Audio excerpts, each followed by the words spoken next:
देखो रिकॉर्डिंग का मैसेज क्या स्क्रीन शेयर हो गया? Yes ma'am. ठीक है, देखो हम लोग इश्यू ऑफ शेयर्स पढ़ेंगे, ठीक है। तो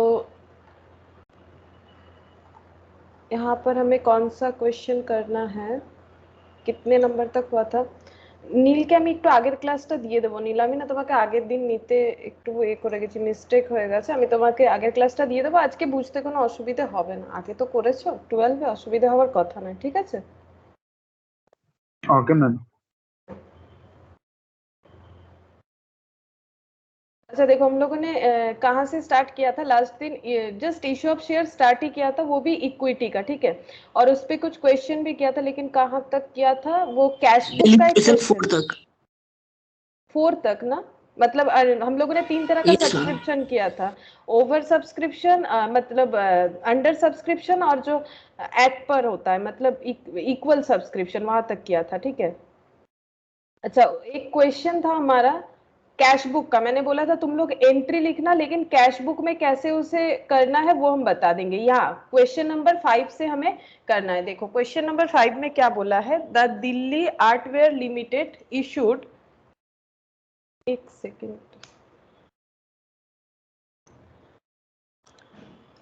देखो बोल रहा है कि Delhi Artware Limited issued 50,000 equity shares of 100 each, 1 lakh preference share of 100 each. तो इन्होंने दो तरह का शेयर इशू किया है, इक्विटी शेयर भी किया है जो कि 100 रुपीज वाला है, वो 50,000 किया है, और 1 लाख प्रेफरेंस शेयर्स किया है जो कि 100 रुपीज वाला है। The share capital was to be collected as under. जैसे कि हम लोग को पता है कि जो शेयर का पैसा लिया जाता है वो ऐसे पार्ट पार्ट लिया जाता है। जैसे एप्लीकेशन में 25 इक्विटी शेयर के लिए, प्रेफरेंस के लिए 20, अलॉटमेंट के टाइम पे 20 equity share 30 preference share, first call के टाइम पे 30 equity share 20 preference shares, final call के टाइम पे 25 30, ये हमें डेटा दे दिया है। All these shares where subscribed, ठीक है, सारे के सारे शेयर सब्सक्राइब्ड हो गए। ऑल दीज मतलब ये 50,000 और ये 1 लाख का बात हो रहा है। Final call was received on 42,000 equity shares and 88,000 preference shares. इसका मतलब क्या होता है, देखो इक्विटी शेयर कितना है, इक्विटी शेयर है वैसे 50,000, लेकिन जब फाइनल कॉल का टाइम आया, किसके बारे में बता रहा है, सिर्फ और सिर्फ फाइनल कॉल के बारे में बता रहा है। जब फाइनल कॉल मांगा गया तो फाइनल कॉल कितना मिला, 42,000 इक्विटी शेयर पे मिला 88,000। इसका मतलब क्या है, सब लोगों ने फाइनल कॉल का पैसा नहीं दिया होगा। इसका मतलब तो यही हो रहा है ना, 50,000 इक्विटी शेयर्स था, जबकि 42,000 से हमें सिर्फ फाइनल कॉल का पैसा रिकवर हुआ, और 88,000 प्रेफरेंस शेयर होल्डर से 30 रुपीज करके फाइनल कॉल रिकवर हुआ 1 लाख पे, जबकि रिकवर होना था। हमें यहाँ पर देखो मेन चीज क्या करना है, क्वेश्चन ऐसे नॉर्मल सा ही दिया है, यहाँ पर बोल रहा है कि प्रिपेयर द कैश बुक। ये मेन पॉइंट है कि कैश बुक प्रिपेयर करके हमें क्वेश्चन सॉल्व करना है। Prepare the cash book and generalized the remaining transaction in the books of company. Cash book prepare करने से क्या होता है, देखो कैश बुक में कौन सा ट्रांजैक्शन जाता है, बोलो। कैश बुक तो सभी ने कभी ना कभी किया ही है, बोलो कैश बुक में कौन सा ट्रांजैक्शन जाता है। हमारा बहुत सारा सब्सिडियरी बुक्स होता है, जिसमें एक सब्सिडियरी बुक है जो कि कैश बुक। कैश बुक में कैसा ट्रांजैक्शन जाता है, बोलो। Cash transaction. कैश ट्रांजैक्शन जाता है, या फिर कैश और बैंक, ठीक है, डिस्काउंट, इस तरह का जाता है।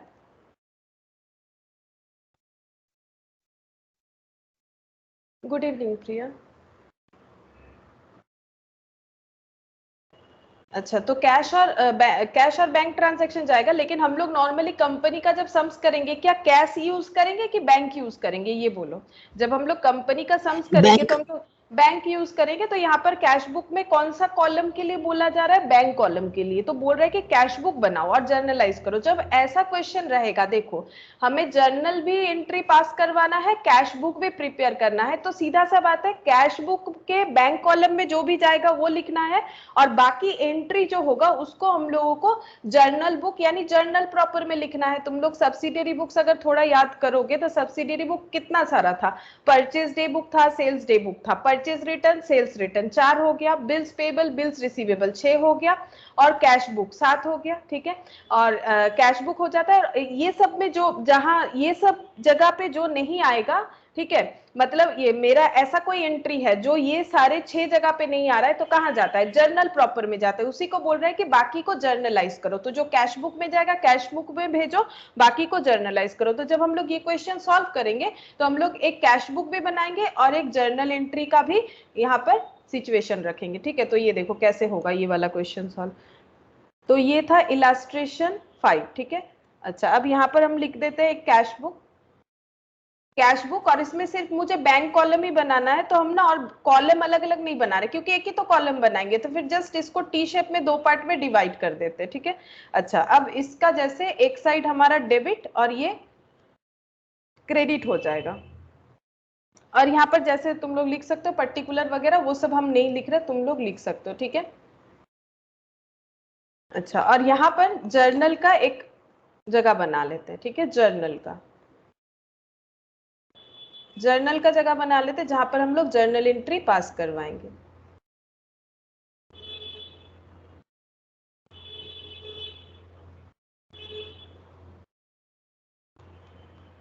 अब देखो कैसे होगा, सबसे पहले कौन सा पैसा मिलेगा बोलो, वैसे हमें लाइन बाय लाइन दे ही रखा है, हमें पता भी है। सबसे पहले कौन सा पैसा मिलता है, सबसे पहले एप्लीकेशन भरना पड़ता है, हमें एक एप्लीकेशन फॉर्म लेना पड़ता है। फॉर्म लेने के टाइम पे जब हम लोग फॉर्म लेके उसको सबमिट करने जाएंगे किसी शेड्यूल बैंक वगैरह में, तो हमें क्या करना पड़ेगा, फिर उसका पेमेंट जो है वो पेमेंट जितना मांग रहा है एप्लीकेशन के टाइम पे उसके साथ करना पड़ेगा। ठीक है, तो इक्विटी शेयर का एंट्री सोचो क्या एंट्री होगा, हम यहाँ पर लिख के दिखाते हैं। बोलो, एप्लीकेशन का पैसा पहले मिलता है, ये हम लोगों ने लास्ट दिन बैंक देखा था। अकाउंट डेबिट टू इक्विटी पहले हम शेयर लोग, हाँ, एप्लीकेशन।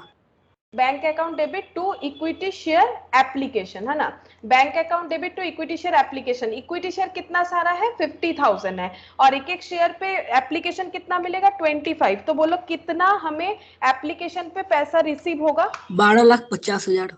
50,000 इंटू 25 करोगे तो कितना हो जाएगा, ये देखो 50,000 इंटू 25, तो ये हो जाएगा 12,50,000। ठीक है, सेम इसी तरह हमें प्रेफरेंस शेयर पे भी मिलेगा, तो उसका एंट्री क्या हो जाएगा, बैंक अकाउंट डेबिट टू, जैसे इक्विटी शेयर एप्लीकेशन लिखा था लास्ट दिन हम लोगों ने थियोरिटिकली पढ़ते हुए देखा था कि अगर इक्विटी शेयर एप्लीकेशन हम लोग लिख रहे हैं और क्वेश्चन में प्रेफरेंस शेयर है, तो हम लोग इक्विटी शेयर की जगह क्या लिखेंगे, जैसे इक्विटी शेयर एप्लीकेशन लिख देंगे, preference share application account. Preference share application लिख देंगे। इस पे कितना मिल रहा है, 20 रुपीज करके, कितने सारे शेयर पे, 1 लाख शेयर पे, तो 20 कितना लाख। हो जाए, 1 लाख इंटू 20, तो ये 20 लाख हो जाएगा।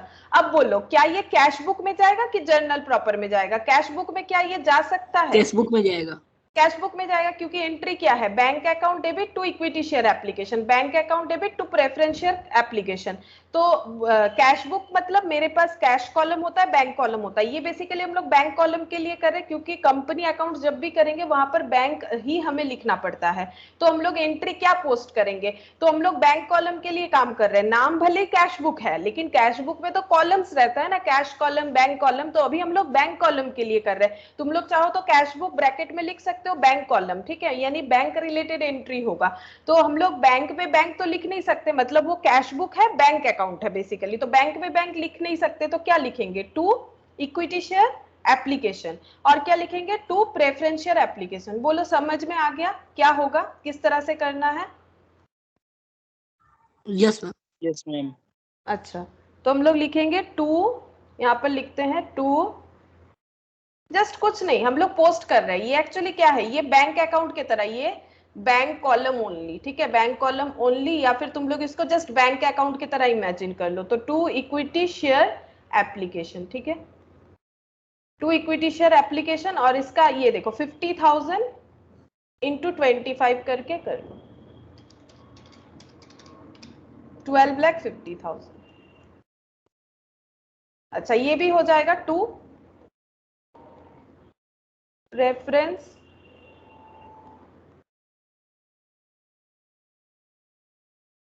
शेयर एप्लीकेशन, 1 लाख इंटू 20 तो 20 लाख हो जाएगा। ठीक है, ये कैश बुक में चला जाएगा। ये जर्नल प्रॉपर यानी जहां जर्नल एंट्री होता है वहां नहीं जाएगा। क्यों? क्योंकि यहाँ पर मुझे बैंक का ट्रांजैक्शन मिल गया। अच्छा, जैसे एप्लीकेशन का पैसा मिल गया, हमें क्या करना था? देखो लास्ट दिन हम लोगों ने इसी तरह से सीखा था। ये देखो तुम लोग देख सकते हो, एक ही सम्स करवाया था मैंने, bank account debit to equity share application. Actually मुझे तो कैपिटल जुगाड़ करना है। हम कौन है? हम कंपनी है, मेरे पास पैसा नहीं है, हम पब्लिक से अपना कैपिटल जुगाड़ कर रहे हैं। तो मुझे पहले एप्लीकेशन के थ्रू से कुछ पैसा मिला, अब उस पैसे को मुझे कैपिटल बनाना है, तो उस पैसे को मुझे कैपिटल में ट्रांसफर करना है। तो हम क्या लिखेंगे बोलो? बैंक अकाउंट, सॉरी क्या हो जाएगा? कैपिटल इंट्रोडक्शन का एंट्री क्या होता है बोलो? कैश टू कैपिटल होता है। Equity share application sorry, account debit to equity share capital. हाँ, हमारा मतलब कैपिटल इंट्रोडक्शन का एंट्री क्या होता है? नॉर्मली बिजनेस में जब कैपिटल इंट्रोड्यूस करते हैं तो एंट्री होता है कैश टू कैपिटल। यहाँ पर कौन सा कैपिटल आ रहा है? इक्विटी और प्रेफरेंस। तो एक बार इक्विटी शेयर कैपिटल लिखेंगे, एक बार लिखेंगे प्रेफरेंस शेयर कैपिटल। लेकिन कैश या बैंक जो भी हो वो तो ऑलरेडी हम लोगों ने कर लिया है। जैसे इसको हम लोग बैंक अकाउंट ही तो इमेजिन कर रहे हैं ना, तभी तो यहाँ पर पोस्ट कर रही है। जस्ट एक बार समझने के लिए मैंने लिख दिया। तो bank account debit to equity share application वो तो ऑलरेडी हो चुका है। तो फिर इसका फिर इसको क्या करना है? ट्रांसफर एंट्री देना है। तो ट्रांसफर एंट्री हमारा क्या बनेगा? ट्रांसफर एंट्री ऐसे बनेगा, ये देखो यहां पर लिख के दिखाते हैं। यहां पर मैंने क्या लिखा था? सबसे पहले लिखा था bank to equity share application. अब इसको जब ट्रांसफर करेंगे तो वो कैपिटल में ट्रांसफर करेंगे, तो टू इक्विटी शेयर कैपिटल। तो कौन सी चीज को डेबिट करना पड़ेगा? इक्विटी शेयर एप्लीकेशन को। तो एंट्री क्या हो जाएगा? Equity share application account debit to equity share capital. इस वजह से देखो इक्विटी शेयर एप्लीकेशन डेबिट और क्रेडिट कैंसिल हो जाएगा। हमारा एंट्री क्या बचा? Bank account debit to equity share capital. अब इक्विटी शेयर वाला पॉइंट अगर एक बार भूल भी जाओ तो देखो कैपिटल इंट्रोडक्शन का एंट्री हुआ बैंक टू कैपिटल। ठीक है, कैश टू कैपिटल की तरह, यही तो हमें चाहिए था। तो इसको ट्रांसफर एंट्री बोल रहे थे हम लोग। तो ट्रांसफर एंट्री हम लोग करेंगे। अच्छा, अब ट्रांसफर एंट्री क्या आ गया? Equity share application to equity share capital. वो एप्लीकेशन पे जितना पैसा मिला वो पूरा ट्रांसफर हो जाएगा। तो क्या ये बैंक मतलब कैश बुक में जाएगा? बोलो, कैश बुक में जाने के लिए तो बैंक रिलेटेड एंट्री होना चाहिए। क्या ये यहाँ पर कहीं पर भी बैंक लिखा हुआ है? मेरे पास तो बैंक अकाउंट है, क्या ये कैश बुक में जा सकता है? ये सोचो। No ma'am. नहीं No, जाएगा, ma'am. क्योंकि यहाँ पर बैंक लिखा हुआ है ही नहीं। क्योंकि कैश बुक में जाने के लिए बैंक कॉलम तो होना चाहिए, मतलब बैंक अकाउंट कहीं ना कहीं होना चाहिए। यहाँ क्या दिख रहा है? Equity share application to equity share capital. तो हम लोग क्या करेंगे? इसको कहाँ पर लिखेंगे? जो कैश बुक में मिल जर्नल जाएगा, में। हाँ, वो जर्नल प्रॉपर में चला जाएगा। तो इसका हम लोग क्या एंट्री लिखेंगे? इसका हम लोग एंट्री लिखेंगे इक्विटी शेयर एप्लीकेशन, डेट नहीं दिया इसलिए हम भी डेट यूज नहीं कर रहे। Equity share application account debit to equity share capital, transfer entry. ठीक है, 12,50,000 यहाँ पर भी हो जाएगा। ম্যাম বলছি এই এন্ট্রিটা আরেকবার বোঝাবেন? হ্যাঁ, বোঝাচ্ছি বোঝাচ্ছি। এই দেখো মানে কি হলো, আমি প্রথমে টাকাটা রিসিভ করলাম। প্রথমে মানে অ্যাপ্লিকেশনের টাকা তো আমাকে প্রথমে দিতে হবে। যেমন ধরো তোমরা কোনো কলেজে যদি অ্যাডমিশন নাও তাহলে ফর্মের টাকাটা আগে দিয়ে দিতে হয়। অ্যাডমিশন তোমাকে দিক বা নাই দিক, যখন তুমি ফর্ম ফিল আপ করো তখন তোমাকে ফর্মটা যখন তুলছো তোমাকে ওই টাকাটা দিতে হচ্ছে। তখন কলেজ প্রথমে ফর্মের টাকাটা পেয়ে যাচ্ছে, দ্যাট ইজ ব্যাংক। এখানে সেরকমই কোম্পানি যখন শেয়ার ইস্যু করছে তখন আমাদেরকে একটা অ্যাপ্লিকেশন ফর্ম কিনতে হবে। তখন কিনলে আমরা কোম্পানিকে টাকা দিলাম, তো কোম্পানি বলবে আমার কাছে টাকা এলো, ব্যাংক অ্যাকাউন্ট ডেবিট, কিসের টাকা এলো? অ্যাপ্লিকেশন। কিসের অ্যাপ্লিকেশন? ইকুইটি শেয়ারের। যদি হয় ইকুইটি, যদি প্রেফারেন্স হয় প্রেফারেন্স। তাহলে ইকুইটি শেয়ার অ্যাপ্লিকেশন, যেটা আমি এখানে করলাম 50,000 ইন্টু 25, তাহলে এটা 50,000 ইন্টু 25 আমাদের 12,50,000 হয়েছিল। ঠিক আছে, তারপরে কি হচ্ছে? এই টাকাটা কোম্পানি কেন জোগাড় করছে? অ্যাকচুয়ালি কোম্পানি পাবলিককে শেয়ার ইস্যুই করে কিসের জন্য? ক্যাপিটাল জেনারেট করার জন্য। ওর অনেক বড় প্রজেক্ট থাকে, ওর কাছে অত টাকা থাকে না। এবারে ও চায় কি মানে প্রজেক্টটা এক্সিকিউট করার জন্য পাবলিকের থেকে টাকা নেবে, পাবলিকের যদি ভালো লাগে ওর বিজনেসে ইনভেস্ট করবে। তাহলে কি হবে? এ দেখো এবারে যখন টাকা পাচ্ছে তাহলে টাকাটাকে এবারে কি করতে হবে? ক্যাপিটালে ট্রান্সফার করতে হবে। তাহলে এটা কিরকম ক্যাপিটাল? Equity share capital. তাহলে আমি এখানে লিখবো, ক্যাপিটাল তো সবসময় ক্রেডিট হয়, তাহলে ইকুইটি শেয়ার ক্যাপিটাল, আমার ক্যাপিটালে চলে এলো 12,50,000 টাকা, ঠিক আছে, কিন্তু কিভাবে এলো? আমার ইকুইটি শেয়ার অ্যাপ্লিকেশনের থ্রুতে এলো, যেটা আমি অলরেডি ক্রেডিট করেছি। এবারে আমি এটাকে কি করব, এই অ্যাকাউন্টটাকে ক্লোজ করব। তাহলে ইকুইটি শেয়ার অ্যাপ্লিকেশন ক্রেডিট করেছিলাম, ইকুইটি শেয়ার অ্যাপ্লিকেশনকে আমি ডেবিট করে দিলাম। ইকুইটি শেয়ার অ্যাপ্লিকেশন ডেবিট 12,50,000, ঠিক আছে, equity share application account debit to equity share capital. তাহলে দেখো ক্রেডিট আর ডেবিট ক্যান্সেল হয়ে গেল, পড়ে থাকলো কি bank to equity share application. তার মানে ওইটাই ব্যাংক টু ক্যাপিটাল, ঠিক আছে, যেরকম আমরা যখন আমরা ইন্ট্রোডাকশন টু ক্যাপিটাল করি ঠিক যেই এন্ট্রিটা হয় সেটা। এটা হচ্ছে পয়সা পাওয়ার এন্ট্রি, আমরা যখন পয়সাটা পেলাম এবার ওই পয়সাটাকে ক্যাপিটালে ট্রান্সফার করলাম। তাহলে এটা হচ্ছে being cash receipt are being amount transfer to capital. প্রত্যেকটা অ্যাপ্লিকেশনের দুটো এন্ট্রি হয়, অ্যালটমেন্টেরও দুটো হবে, ফার্স্ট কলেরও দুটো হবে, ফাইনাল কলেরও দুটো হবে, মানে একবার পাবো আর একবার ওটাকে ক্যাপিটালে ট্রান্সফার করবো, প্রত্যেকটাতেই এরকম এন্ট্রি হবে। বোঝাতে পারলাম? ओके मैम, বুঝতে পেরেছি। अच्छा, ठीक है, तब देखो यहाँ पर ये वाला तो लिख दिया हम लोगों ने। अब इसके साथ साथ प्रेफरेंस शेयर वाला भी सेम ही होगा, लिख देते हैं, इक्विटी के जगह बस प्रेफरेंस लिखेंगे। प्रेफरेंस शेयर एप्लीकेशन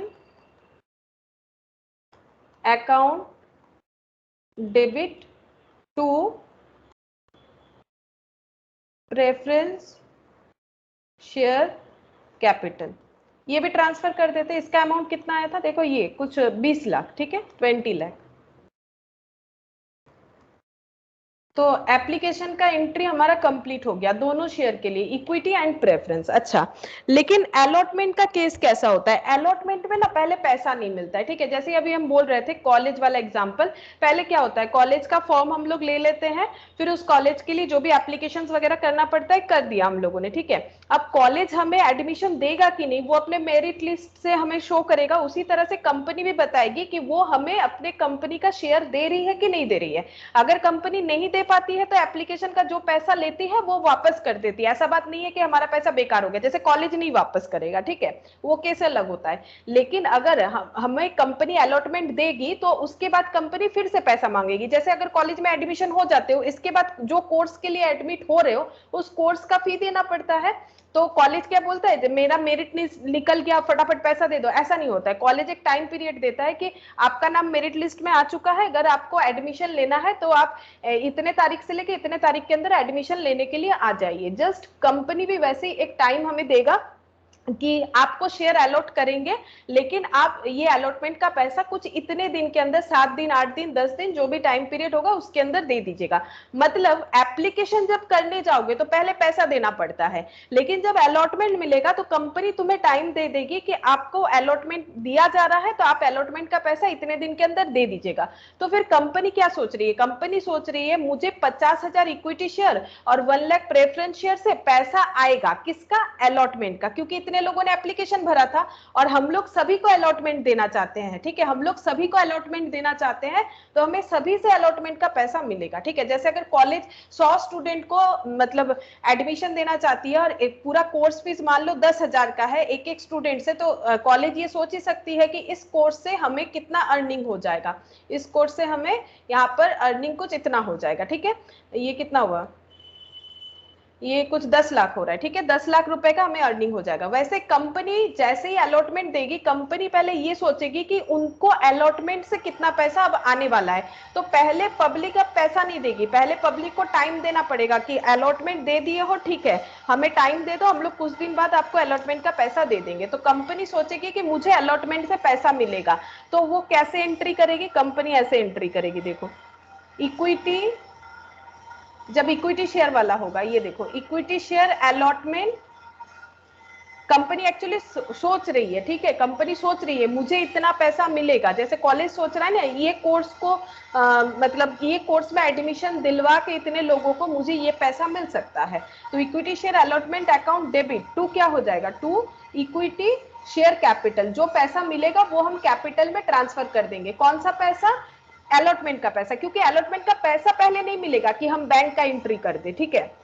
क्योंकि हो सकता है कि हम लोगों ने बोल तो दिया कि आपका मेरिट लिस्ट में नाम आ गया, कॉलेज वाला बोल दिया, जरूरी है कि मेरिट लिस्ट में नाम आया तो हम लोग उसी कॉलेज में एडमिशन ले, हो सकता है दूसरे कॉलेज में ले रहे हैं, इसीलिए कॉलेज वाला श्योर नहीं होता है। उस टाइम पीरियड के अंदर जितने लोग एडमिशन लेंगे उसी पे मतलब पैसा जो आ रहा है उसको हम लोग काउंट कर सकते हैं। तो इक्विटी शेयर अलॉटमेंट तो कितना मिल रहा है, 20 रुपए करके। कितना इक्विटी शेयर है, 50,000। तो कंपनी सोच रही 10 है लाख 10 लाख उन्हें मिल जाएगा, 50,000 इंटू 20, तो कंपनी सोच रही है मुझे 10 लाख मिल जाएगा। सोच रही है, देखो, क्योंकि मैंने यहाँ पर बैंक का एंट्री नहीं किया है, कंपनी ये सोच रही है कि कंपनी को अलॉटमेंट से 10 लाख मिल जाएगा।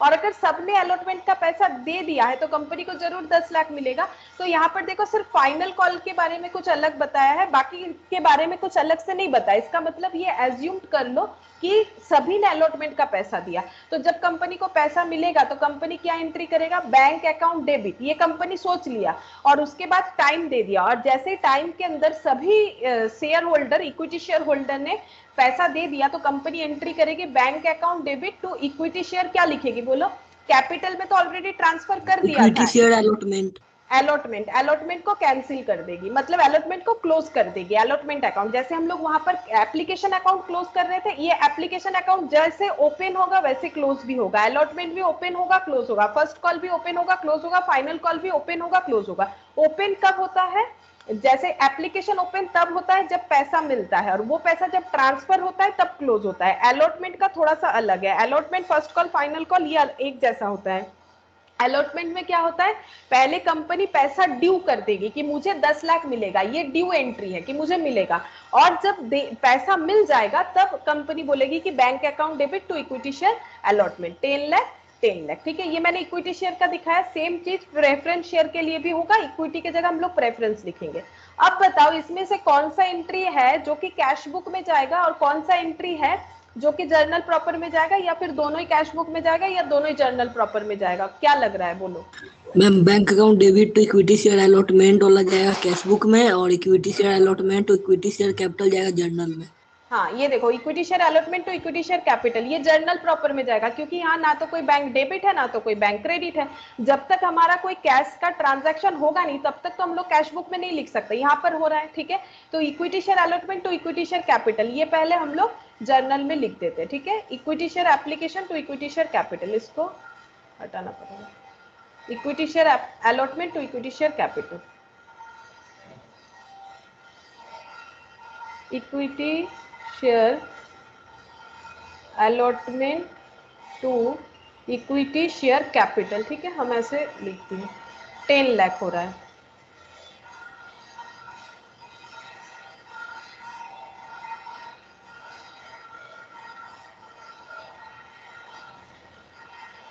अच्छा, और ये जो है bank account debit to equity share allotment वो कैसे लिखेंगे बोलो, bank account debit to equity share allotment उसका पोस्टिंग कैसे होगा बोलो।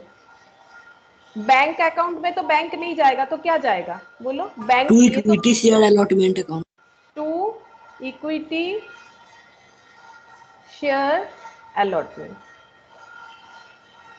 10 लाख। ठीक है, सेम यही वाला चीज हम लोग प्रेफरेंस शेयर के लिए भी लिखेंगे, लेकिन प्रेफरेंस शेयर का अमाउंट अलग हो जाएगा। देख लेते हैं अमाउंट कितना है, प्रेफरेंस शेयर का अमाउंट कितना हो जाएगा, 1 लाख इंटू कितना हो 30 जाएगा, लाख 30 लाख हो जाएगा। तो सेम चीज लिख लेते हैं, देखो 30 लाख है ना, यहाँ पर फिर क्या होगा, to preference share allotment 30 lakh हो जाएगा। और यहाँ पर कौन सा एंट्री आ जाएगा, पहले ड्यू वाला एंट्री वो यहाँ पर लिख देते हैं। सेम ऐसा ही होगा, इक्विटी शेयर अलॉटमेंट की जगह हम लोग लिखेंगे preference share allotment, equity share allotment की जगह लिखेंगे preference share allotment to preference share capital. ठीक है, ये मैंने प्रेफरेंस शेयर लिखा है, तो 30 लाख। ठीक है, ये ड्यू एंट्री, उसके बाद रिसीव एंट्री। सिर्फ एप्लीकेशन को छोड़ के बाकी सब में पहले ड्यू एंट्री होता है, उसके बाद ही रिसीव एंट्री होगा। ठीक है, अच्छा अब सेम चीज हमारा फर्स्ट कॉल के लिए भी होगा। तो फर्स्ट कॉल में पहले ड्यू एंट्री करो, फर्स्ट कॉल का ड्यू एंट्री इक्विटी शेयर के लिए क्या हो जाएगा, इक्विटी शेयर, जैसे अलॉटमेंट लिखा है वैसे क्या लिखेंगे, equity share first call account debit to equity share capital to equity share capital. अच्छा, अमाउंट कितना हो जाएगा, देखो फर्स्ट कॉल जो है वो सबने दिया है, उसके बारे में कुछ नहीं बताया, तो 50,000 इंटू 30, 1,50,000। हाँ 50,000 इंटू 30 1,50,000 नहीं, 15 लाख आई थिंक, 15 लाख। हाँ 15 लाख। अच्छा, अब इसका जो रिसीव एंट्री होगा, बैंक अकाउंट डेबिट टू क्या हो जाएगा, कौन सा अकाउंट क्लोज हो जाएगा, टू इक्विटी शेयर, कौन सा क्लोज होगा, जो रिसीव हुआ वही क्लोज होगा, फर्स्ट कॉल। फर्स्ट कॉल, ठीक है, फर्स्ट कॉल 15 लाख। और इसी तरह से प्रेफरेंस शेयर का भी हो जाएगा, तो यहां पर लिखेंगे to preference share first call. तो प्रेफरेंस शेयर से कितना मिला होगा, 20 लाख। 20 इंटू 1 लाख यानी 20 लाख, ठीक है। इसका मैंने क्लोज एंट्री यहाँ कर दिया, लिख रहे थे तो, लेकिन पहले ड्यू एंट्री होता है तो ड्यू एंट्री यहाँ पर लिख लेते हैं। यहाँ पर हो जाएगा preference share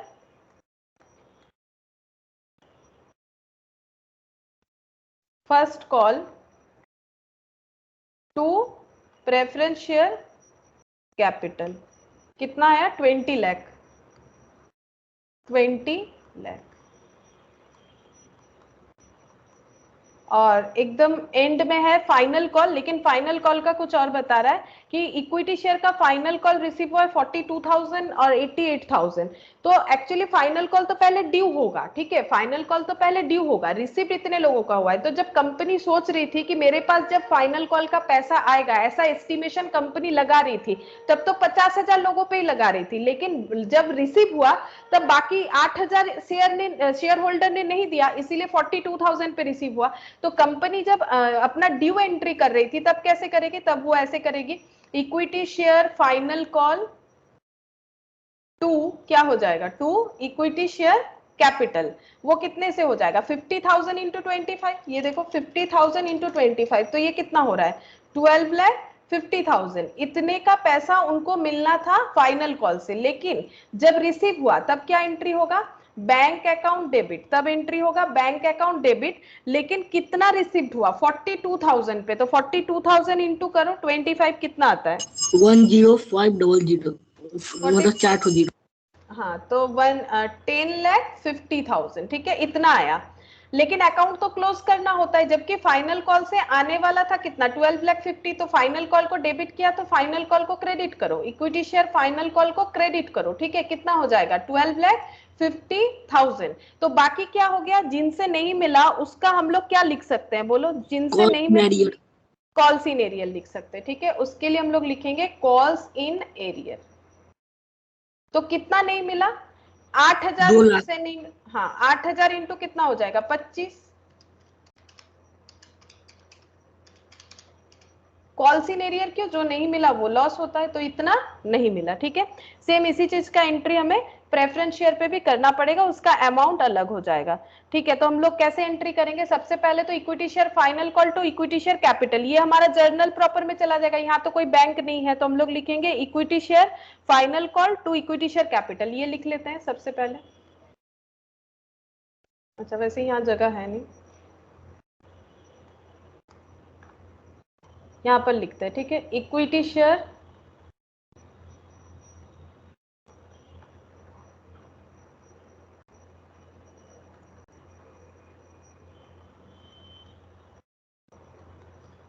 final call to equity share capital, ये वाला अमाउंट लिखेंगे, ठीक है, 12,50,000, इसको मिटा देते हैं, चलो इसका हम लोगों ने पोस्ट कर दिया 12,50,000।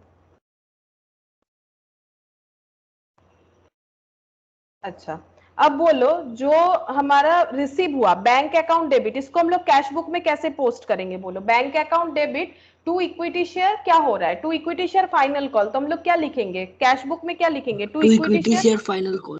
हाँ, लेकिन अमाउंट कितना लिखे, 12,50,000 लिखना चाहिए या 10,50,000 लिखना चाहिए, बोलो। 10,50,000। हाँ, हमेशा 10,50,000 ही लिखोगे, क्योंकि कंबाइन एंट्री का कभी कंबाइन वैल्यू कहीं पोस्ट नहीं होता। वैसे भी बैंक अकाउंट डेबिट 10,50,000 मतलब ये जो है इसमें दो अमाउंट दिया हुआ है, जितना मिला जितना नहीं मिला, तो हम लोग तो बैंक में उतना ही दिखाएंगे ना जितना ट्रांजैक्शन रिसीव हुआ है। तो हम लोग क्या लिखेंगे, बैंक अकाउंट में लिखेंगे to equity share final call, ठीक है, to equity share final call, जितना मिला, ठीक है, कितना मिला 10,50,000। तो बाकी ये जो बच गया कॉल्स इन एरियर, इसको कहाँ पोस्ट करेंगे, इसको हम लोग जर्नल प्रॉपर में कर देते हैं। इसका हम लोग एंट्री क्या कर सकते हैं, इसको हम लोग लिख सकते हैं इस तरह से, calls in arrear debit to क्या हो जाएगा टू ये वाला to equity share final call. Amount कितना होगा बोलो, अमाउंट कितना जाएगा 2 लाख। 2 लाख। 2 लाख यहाँ पर लिखेंगे, फिर 2 लाख यहाँ पर लिखेंगे, ठीक है। अच्छा, अब ये वाला ही पैटर्न हमें प्रेफरेंस शेयर के लिए भी फॉलो करना पड़ेगा। तो प्रेफरेंस शेयर का बस कैलकुलेशन कर लो, पहले प्रेफरेंस शेयर ड्यू करो। प्रेफरेंस शेयर के फाइनल कॉल से कितना मिलेगा कंपनी ने सोचा था, देखो 30 लाख, 1 लाख प्रेफरेंस शेयर है, 30 करके है, तो 30 लाख मिलेगा। तो ड्यू एंट्री कैसे होता है बोलो, ड्यू एंट्री होगा हमारा, यहाँ पर लिखेंगे ड्यू एंट्री, बोलो कैसे होगा due entry. Preference share first call account debit to preference share capital account. हाँ, preference share first call, first नहीं फाइनल था ये वाला, preference share final call to preference share capital. तो फाइनल 30 कॉल लाख। 30 लाख, ठीक है, 30 लाख मिलने वाला था, ठीक है, लेकिन नहीं मिला क्योंकि क्वेश्चन हमें बता रहा है कि सबने पैसा नहीं दिया, ठीक है। कितने लोगों ने दिया 88, तो 88,000 इंटू 30 कितना मिला 26,40,000 इंटू 26 करके लाख 40 हजार। हाँ, तो उसका एंट्री क्या होगा, बैंक अकाउंट डेबिट, उसका एंट्री क्या हो जाएगा, bank account debit to preference share final call 26,40,000, ठीक है, ये रिसीव हुआ। और बाकी जो रिसीव नहीं हुआ उसका एंट्री क्या हो जाएगा, उसका कॉल्स इन एरियर होगा, ठीक है, उसका एंट्री हो जाएगा कॉल्स इन एरियर, जो नहीं मिला उस नहीं मिला तो क्या हुआ, हमें तो पूरा प्रेफरेंस शेयर जो हमारा फाइनल कॉल है उसको तो क्लोज करना ही पड़ेगा। तो प्रेफरेंस शेयर फाइनल कॉल ये क्लोज कर दिया हम लोगों ने, कुछ पैसा मिल गया 3,60,000। हाँ कुछ पैसा, अच्छा 3,60,000 भी बता देते कैसा है। 88,000 ये देखो 1 लाख में से 88,000 ने दिया, बाकी कितनों ने नहीं दिया 12,000, 12,000 इंटू 30 करके नहीं मिला। तो ये होता है हमारा कैश बुक के साथ ट्रांजैक्शन, ठीक है। कैश बुक के साथ कैसे हम लोग कर सकते हैं, अब तुम लोग को क्या करना है, जस्ट इसको टोटल करना है, ठीक है।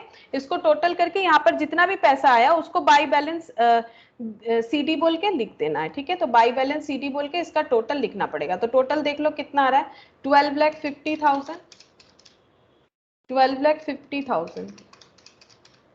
अच्छा, उसके बाद 20 लाख, 10 लाख, 30 लाख, 15 लाख, 20 लाख, 20 और यहाँ पर 10, तो ये कितना हो जाएगा 30,50,000 प्लस 26,40,000। अच्छा, ये आ रहा है 1444 और 4 टाइम्स 0, ठीक है। अच्छा, एक 0 ज्यादा लिख दिया मैंने।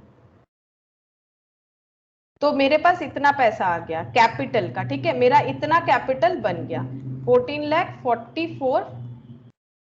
लाख नहीं, ये शायद 1,44 लाख ऐसा कुछ आ रहा है, ठीक है। तो ये इतना पैसा हमें मिल गया बस। और ये जर्नल प्रॉपर तो कुछ नहीं करना, इसका डेबिट क्रेडिट जो लिखोगे तुम लोग फॉर्मेट बना के लिखना, फॉर्मेट तो पता ही है, यहाँ पर मैंने किया, यहाँ पर नहीं हुआ फिर, ठीक है। फॉर्मेट बना के करके दोनों साइड टोटल करना पड़ेगा लास्ट, ठीक है, टोटल करोगे जितना आएगा वही होगा। तो ये था हमारा कैश बुक के साथ कैसे करना है। अच्छा मैम, हाँ बोलो। मेरा फ्रैक्शन हो रहा है, मेरा ना 1,54 लाख हो रहा है। 1,54 लाख, 1,54 लाख, कुछ तो गलत लिखा होगा, देखो मेरा तो इतना ही आया 1,44,40,000। चेक करो एक बार, अमाउंट सारा चेक करो, 12 लाख 50, 20 लाख, फिर 10 लाख 30 लाख, तो 30 और 10 40 एंड 20 60 और ये सब पहले टोटल करो आधा आधा करके। हो गया मैम, मिल गया। हो गया, हाँ अच्छा। अच्छा, अब देखो हम लोग डिस्काउंट का कुछ थियोरेटिकल बात है वो थोड़ा सा एक बार देख लेते, थियोरेटिकल नहीं कुछ लॉ है वो देख लेते हैं। डिस्काउंट का मतलब क्या होता है, जैसे देखो कोई भी एक शेयर का नॉमिनल वैल्यू, ठीक है, मतलब जिसपे वो शेयर बुक होता है, तो नॉमिनल वैल्यू है 100 रुपीज अगर है और वो शेयर को इशू किया जा रहा है 98, मतलब नॉमिनल वैल्यू से अगर कम में इशू किया जा रहा है, इशू प्राइस नॉमिनल वैल्यू जो है वो अगर मतलब वो सॉरी इशू प्राइस जो है वो अगर नॉमिनल वैल्यू से कम है ना, इशू प्राइस जो है वो अगर नॉमिनल वैल्यू से कम है, issue price is less than nominal value. Nominal value है 100, इशू प्राइस है 98, इसको बोला जाता है कि शेयर इशू हुआ है डिस्काउंट में। वही चीज बोला है, देखो shares are regarded to be issued at discount if issue is at an amount less than the nominal और पर वैल्यू ऑफ शेयर्स। ठीक है, मतलब जिसपे शेयर्स जो है हम लोग रिकॉर्ड किए हैं, मतलब अपना जो ऑथराइज्ड कैपिटल जब दिखा रहे हैं तो वहां पर हमें शेयर का नॉमिनल वैल्यू दिखाना पड़ेगा कि हम लोग पूरा जो कैपिटल मार्केट से लेंगे पब्लिक से, उसका एक एक पोर्शन का वैल्यू हम लोगों ने कितना रखा है, उसी को नॉमिनल वैल्यू बोला जाता है। तो अगर हम लोग जो नॉमिनल वैल्यू सोचे हैं उससे भी कम में इशू कर रहे हैं मार्केट में, तो उसको बोला जाता है डिस्काउंट। ठीक है, the excess of the nominal value over the issue price represent discount. अब देखो अगर हम लोग 100 रुपए का शेयर 98 में इशू कर रहे हैं तो ये समझ में आ रहा है डिस्काउंट में कर रहे हैं। कितना डिस्काउंट, डिस्काउंट अमाउंट बताओ, डिस्काउंट का अमाउंट कितना है, कितने कम में दे रहे हैं, डिस्काउंट का अमाउंट कितना हो रहा है? 2 रुपीज। 2 रुपीज डिस्काउंट का अमाउंट हो रहा है, 2 रुपीज। वही बोल रहा है नॉमिनल वैल्यू से, मतलब नॉमिनल वैल्यू जितना ज्यादा है डिस्काउंट से, या फिर उल्टा बोल सकते हैं, ठीक है, डिस्काउंट जितना कम है नॉमिनल वैल्यू से वही हमारा डिस्काउंट का अमाउंट हो जाएगा। ये देखो, when a shares nominal value 100 is issued at 98, it is said to have been issued at a discount of 2%। ठीक है, 2% मतलब ये देखो 100 पे 2% लगाओ तो भी तुम लोग को 2 रुपये ही मिलेगा। ठीक है, 2%, क्योंकि डिस्काउंट 2 रुपीज है।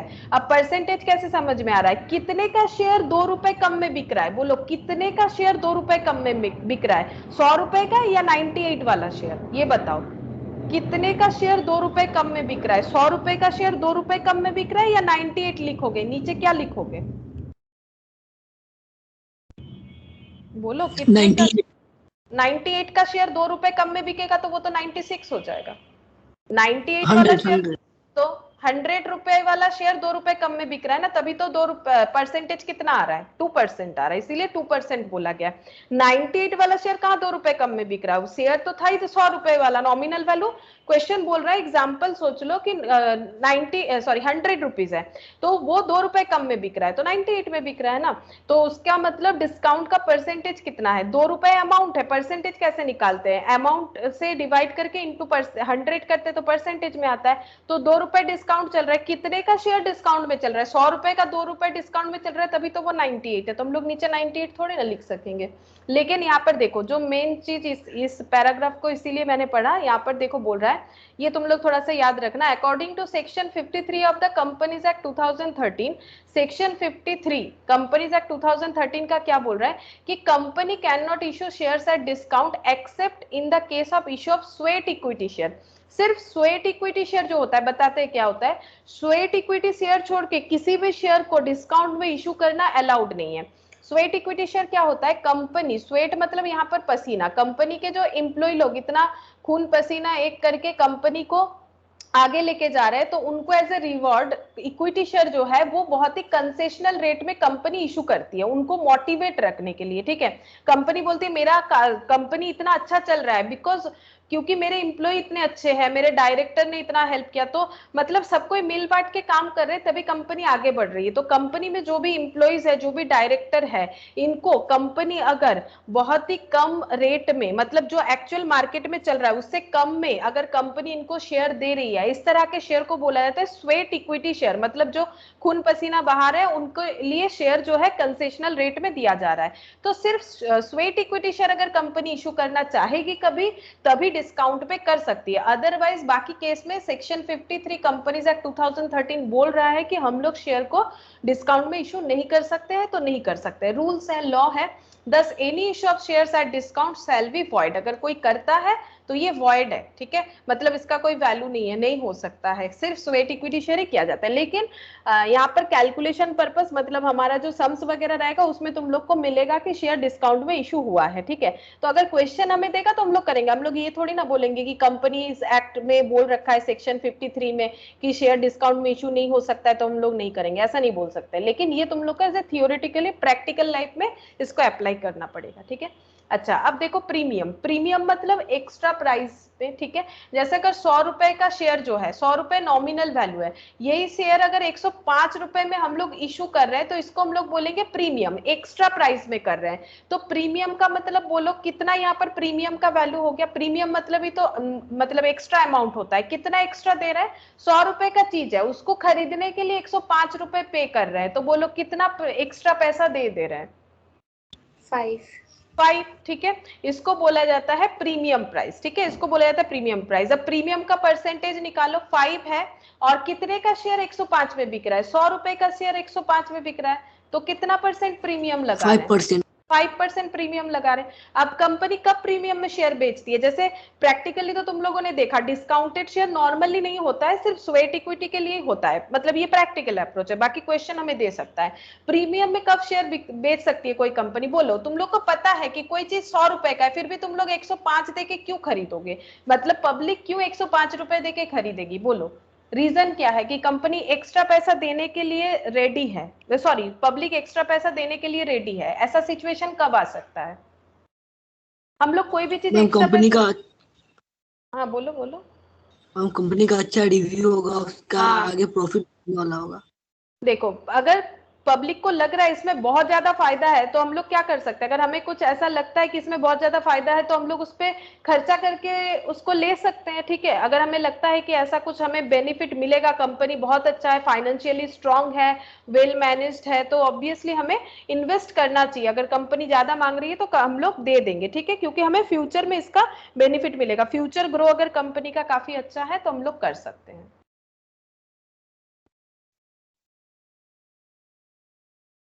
अच्छा, ये देखो यहाँ पर वही बोला है, when a company issues its securities at a price more than face value it is said to be an issue at premium. अगर फेस वैल्यू या नॉमिनल वैल्यू जो भी बोलो उससे अगर ज्यादा में इशू करे तो उसे प्रीमियम बोला जाता है। Premium is the excess of issue price over face value of the security, security मतलब शेयर, तो 100 रुपए से जितना ज्यादा हो रहा है उसी को हम लोग बोलते हैं premium. It is quite common for financially strong and well managed company to issue their shares at a premium that is at an amount more than the nominal or per value of shares। देखो ये कौन करने का हिम्मत करेगा, अपना जो मतलब जो भी शेयर है उसका प्राइस जितना हो रहा है उससे भी ज्यादा करने का हिम्मत वही लोग कर सकता है, वही कंपनी कर सकता है जिनको पता है कि पब्लिक इंटरेस्टेड होगी, क्योंकि हम लोग वेल मैनेज्ड है, हमारे पास फाइनेंशियली हम लोग स्ट्रांग है, ठीक है। तो ये लोग चाहे तो पब्लिक से एक्स्ट्रा पैसा मांग सकता है शेयर इशू करने के बाद, ठीक है, मतलब शेयर इशू करने के टाइम पे शेयर प्राइस के साथ एक्स्ट्रा पैसा मांग सकता है, यानी प्रीमियम पे अपना शेयर इशू कर सकता है। Thus, where a share of nominal value of 100 is issued at 105, it is said to have been issued at a premium of 5%, जो मैंने तुम लोग को भी कैलकुलेट करके भी दिखा दिया। When the issue is at premium, the amount of premium may technically be called at any stage of shares of capital transaction। इसका मतलब क्या है कि प्रीमियम का पैसा कम मांगे, क्योंकि पैसा कितने तरीके से मांगते हैं। सबसे पहला क्या आता है, एप्लीकेशन, ठीक है, फिर उसके बाद क्या आता है, अलॉटमेंट, उसके बाद क्या आता है, फर्स्ट कॉल, उसके बाद क्या आता है, सेकंड कॉल, उसके बाद क्या आता है, फाइनल कॉल। इस तरह से होता है, ये ऐसा पैटर्न चल सकता है। अब किसी क्वेश्चन में तुम लोग को फर्स्ट कॉल के बाद ही फाइनल कॉल मिल जाएगा, किसी में बोलेगा सिर्फ कॉल बोलेगा, ठीक है, तो कॉल को इधर उधर नाम दे देता है क्वेश्चन में, लेकिन यही पैटर्न होता है। तो बोल रहे कि कब प्रीमियम मांगा जाता है, तो देखो, however premium is generally called with the amount due on allotment. Normally ये रूल्स है कि प्रीमियम हमेशा कहां पर मांगा जाएगा, अलॉटमेंट के साथ प्रीमियम मांगा जाता है, लेकिन कभी कभी sometimes with an application of money and rarely with call money. तो फर्स्ट प्रायोरिटी क्या है, फर्स्ट प्रायोरिटी है अलॉटमेंट, सेकेंड प्रायोरिटी क्या है, सेकेंड प्रायोरिटी है एप्लीकेशन। और अगर ये दोनों जगह पे नहीं मांगा है तो कहां मांग सकती है, रेयरली, बहुत ही कम ऑप्शन है, दैट इज कॉल मनी के साथ मांगे, ठीक है। तो फर्स्ट प्रेफरेंस लिख लो तुम लोग, फर्स्ट प्रेफरेंस है अलॉटमेंट, सेकेंड प्रेफरेंस है एप्लीकेशन, और थर्ड प्रेफरेंस जो है वो है हमारा कॉल मनी, चाहे वो फर्स्ट कॉल हो, चाहे वो सेकेंड कॉल हो, चाहे वो फाइनल कॉल हो, ठीक है। तो इस तरह से मांग सकती। तो ये भी हमें प्रैक्टिकली पता होना चाहिए कि कंपनी कब नॉर्मली हमें ये मांगेगी, क्या बोलते हैं उसे, प्रीमियम मांगेगी। अब मान लो कोई क्वेश्चन दिया हुआ है, प्रीमियम का क्वेश्चन दिया हुआ है, लेकिन प्रीमियम कब मांगा गया है वो क्वेश्चन में क्लियरली नहीं बताया, तो तुम लोग कौन सा एज्यूम करोगे, बोलो। अगर प्रीमियम अलॉटमेंट, अलॉटमेंट, क्योंकि अलॉटमेंट ही मतलब नॉर्मल रूल्स वही है कि अलॉटमेंट पे ही पैसा मांगा जाए। तो अगर कभी भी क्वेश्चन में क्लियरली नहीं मेंशन होता है तो तुम लोग उसको अलॉटमेंट मान के करना। क्यों करना पड़ता है, बिकॉज इसी में ही फर्स्ट प्रायोरिटी है अलॉटमेंट में, ठीक है।